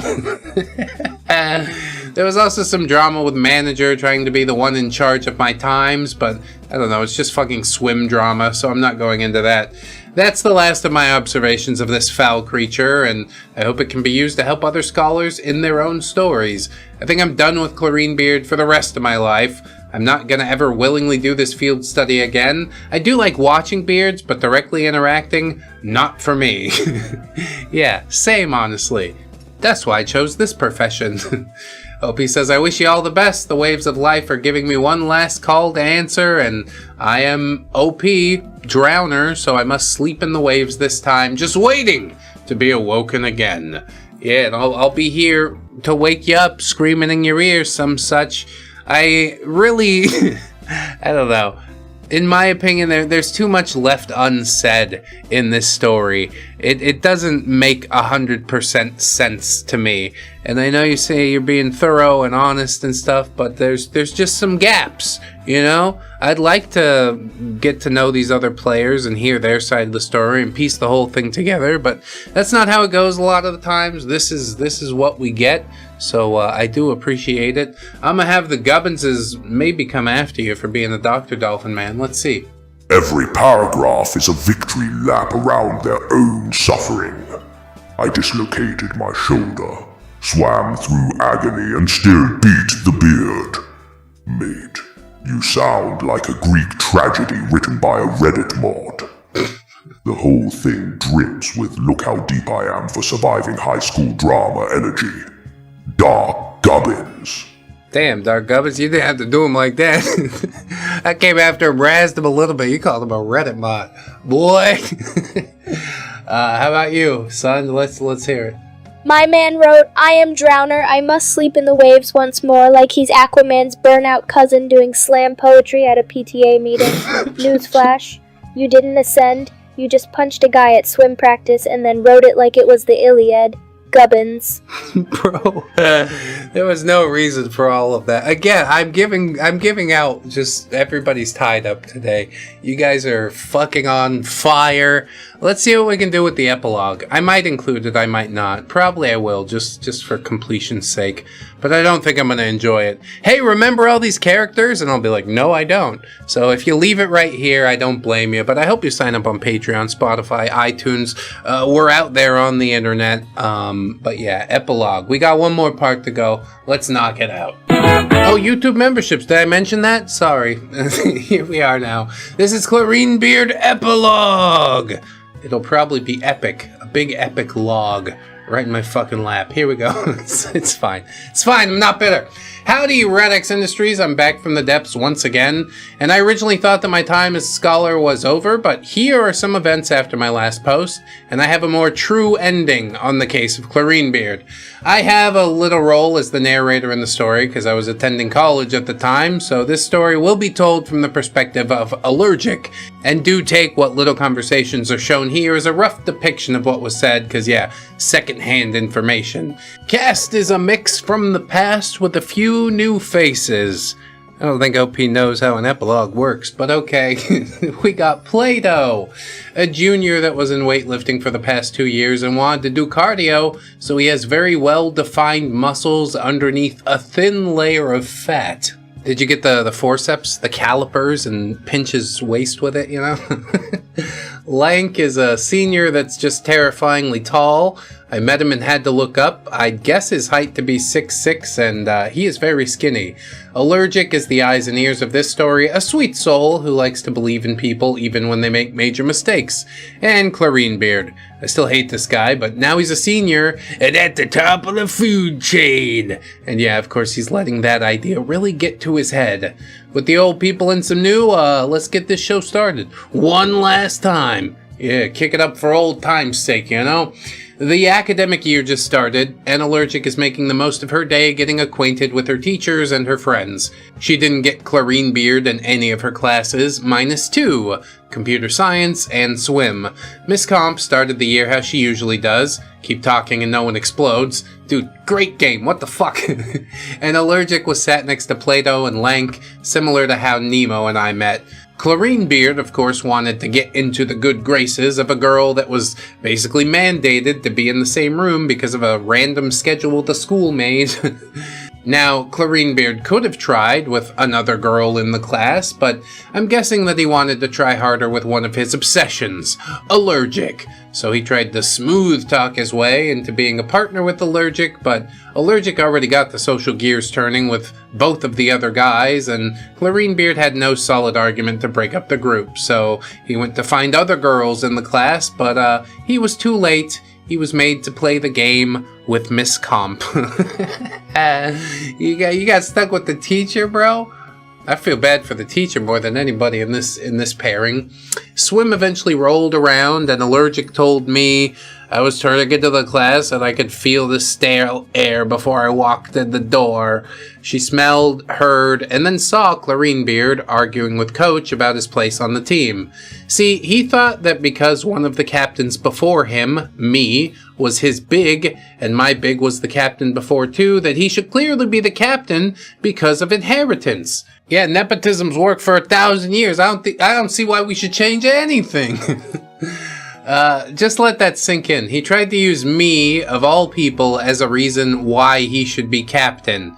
I tried to drown him. Hell, I openly hated him the entirety of my year as captain, and he thought because my big was a captain and I was a captain, he should also be a captain? I don't know, bro. I think Beard doesn't understand a lot of how the world works. Coach told him that he already made the choices for who the captains would be, and he wasn't on the list, and he chose to just give up in trying to swim. Oh, well that's nice. I don't have to see him in a bathing suit anymore. High five, everybody. For the next month, he spent more time in the water, harassing other swimmers that were too quiet to really complain than actually swimming, and in that time, a huge twist that I didn't expect was that Nemo and him would have something going on. Bro, now he's out here scooping up your, what you call your littles? Oh man, you can't have that shit, not in my house. I think Beard is the Rizzler, dude. He's out here just, everybody's in danger. Mr. Steal Your Girl's coming through. Holy shit, he's giving half the swim team submarine babies. Yeah, but seriously, he's gross. Why would you do this? I guess because they're, you know, in high school, not very confident. Somebody asked me, I guess I'll go. Do you even like him? Well, no, but he made himself known. It's like half the battle that incels don't understand. Whatever, I'm getting off on another tangent. From what I heard, it wasn't dating what they were doing, but they were both just talking to each other more and spending time in practice just seething because I refused to play their games. Please read the other stories for Beard's game. Aren't you at college at this point? Who gives a shit? Those people I went to high school with are still playing grab ass? Big surprise.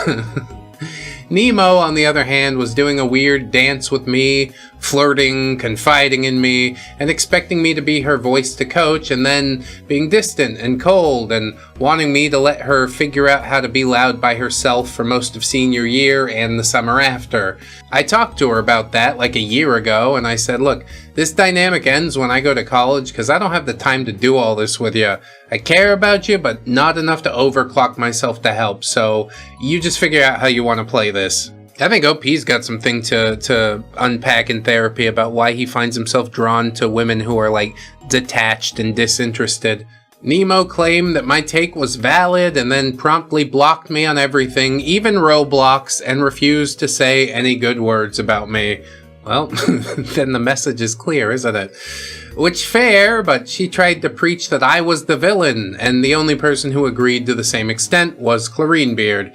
Together, they would tell each other of my lesser moments, like me trying to drown Chlorinebeard, and a time where the betrayal of manager got me really down, and I said to Nemo, I'm not anyone else's issue. Don't try and drag this out of me because I'm sorting myself alone. And she took it as like well, let me construct a narrative of how manager's the villain, and I'm a kick puppy, boo-hoo. Allergic did try and talk to me about that low point, hence why I know about it. Yeah, but why am I supposed to give a shit about it? Are we wrapping up the story? Let's get to that if we might, please. Time trials came about a few weeks later after Chlorinebeard stopped trying, and he blew a fuse because he wasn't in the A rally, despite not actively trying in practice. Plato got a better butterfly time than him, and Chlorinebeard wasn't having it. He complained to coach about it for the next few days, and then one Wednesday, Chlorinebeard didn't show up to swim. And then the next day, and the next, and so on and so forth. Good. Wash my hand of that shit. I came back over Thanksgiving break to visit the people that I left back there, and I messed around with them before Coach told me to get off the deck so they could swim. I, however, begged them to let me do some managing work so I could playfully insult my friends once more.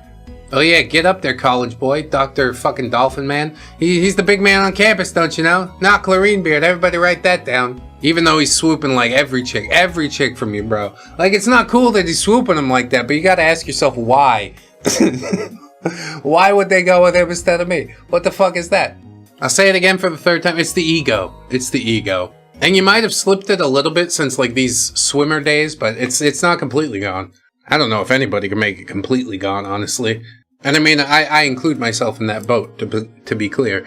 To my surprise, Coach agreed, and at the end, I did ask what happened to Chlorinebeard. And when I said earlier that he was harassing other swimmers, I was making an understatement. He was begging for phone numbers of most of the girls on the team, ranting through text without any provocation, and making most of the girls on the team feel pretty uncomfortable. So Coach decided to quietly remove him from the team for the sake of the team. Yeah, I figure after 4 years of letting him harass people, we finally had enough.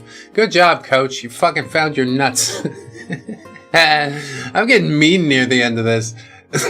Where was all this vitriol early on? Anyway, Chlorinebeard also stopped trying to talk to Allergic in Miss Comp's class after he was shunned from the team, but did apparently hang around Nemo to complain and shoot his shot some more. But that's just hearsay, considering that I haven't held a conversation with Nemo since about a year ago from this day. Chlorinebeard's gone from my life and the team's life. If Allergic's not misreading things, the team came together a bit more as more of the freshman girls talked a bit more after he was removed. Everything after this is just one last personal story minus a goodbye at the end. Bro, I feel like I learned fucking nothing from this, but yeah, keep going. I ran into manager's mom while doing a cola run for my dad. She was nice and told me that manager was venting about being an idiot by trusting Chlorinebeard for about a year and a half, and apparently went to counseling to figure out how to deal with her trust issues. Her mom asked me if I'd be around the area, and I made a mistake in saying that I was going to a swim meet with my friends. Competition came, and to my surprise, manager was there. She made an effort to look nice and tried to talk to me about the past immediately, and I asked her, could we hold this conversation until after? And she said, yeah. And then we just hung around some of our old friends talking about the more fun times and grand tales. Yeah, but despite all that, you know, there's an awkward conversation just around the corner. It's okay. I'm glad you could enjoy yourself still. I couldn't, probably. I'd be fucking neurotic about it the whole time. Anyway, after the events were over, I sat outside and waited for our friends to leave, and it was just the two of us, 2 years after betrayal, sitting outside a natatorium. We talked about everything that happened, and after it all, she asked me, I know I made a dumb choice back then, but I want to know if you can forgive me. And I spent a long time sitting there thinking, because the past 3 hours that we spent together did feel like old times, so judge me if you will, but I said, I can't forget what you did. And you know I can't pretend like it didn't happen out of my own self-respect, but you might be on the right path to right your wrongs, so I don't know. Keep trying to get better. Not for me, but for yourself. Nice answer, I guess, but also it's a fucking bad choice road. You know, you've seen it happen once. I'm not willing to invest the energy again. I think we're good. Thanks. Forgive yourself for it first. Stop fucking chasing me around, harassing me about it. Trying to make yourself feel better by forcing an acceptance of this apology out of me. I don't even think about that shit no more, bro. I'm on to the next, dude. So yeah, I guess I forgive you, whatever, but don't talk to me no more. Anyway, then we had a long conversation on her trying to grow, and she mentioned that she was hungry, and I felt peckish too, so we went out to eat. We paid for ourselves and went home. Now, about once a week, we talk or text about random things. Will I regret this reconnection? Maybe. Read probably. I'm ever the cynic, you know? I don't want to fucking do it again. Like, you and me are similar, OP, in the way that we would like to see people change for the better, but you're about, you know, direct involvement, whereas I'm like, I don't know, I said the thing, take from it what you will. Maybe you got some use out of it. Anyway, I wish you all the best. Thank you for reading these endeavors of mine, even this wall of text. The waves call me. This account's done recounting beards, so I'm going back to the waves of life once more. Yeah, well, we probably didn't have to do the epilogue. Holy shit, Gubbin's been talking this whole time. It might have been a bit overkill, you know. I guess it's good we know that Beard is out of the picture or whatever, but I was expecting like a recounting of the cast list. I guess it wasn't that. OP just wanted to tell us his story one more time. Like, hey, I reconnected with an ex-girlfriend. So it's okay, well, that's your mistake to make, I guess. Good luck with it. Let's see what the Gubbinses think about all this. He came in smelling like axe and regret, and he leaves the same way, just with fewer people willing to talk to him. The pool's quieter now, the freshmen aren't afraid to swim, and somewhere out there, a lifeguard whispers, he's finally gone. Gubbin? I mean, he's gone from the pool, I guess, but he still exists at the school. I would have hoped for something more explosive, but we get what we get sometimes, you know? How about you, Dark One? Good riddance indeed. The saga ends not with a splash, but a gurgle. Bubbles of ego rising one last time before silence. Sleep in the depths, chlorine beard, and may no sequel ever resurface. Dark Gubbins. Damn, seems like you feel a certain type of way about that, Dark Gubbins, you know? I don't know if the bubbles of ego were for OP or Chlorine Beard. Probably both. Probably both. Seems like a sort of everybody sucks here situation. I don't feel like I truly got the whole story, but we did cover it. Front to back, cover to cover. Maybe some more will be revealed in the future. I don't know.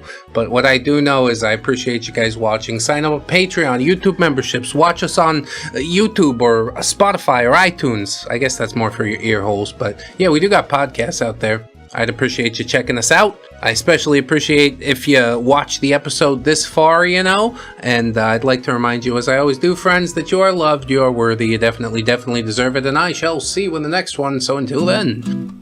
Thank you for calling ReddX Industries. Your call is very important to us. Please hold on the line while we decontaminate the lab.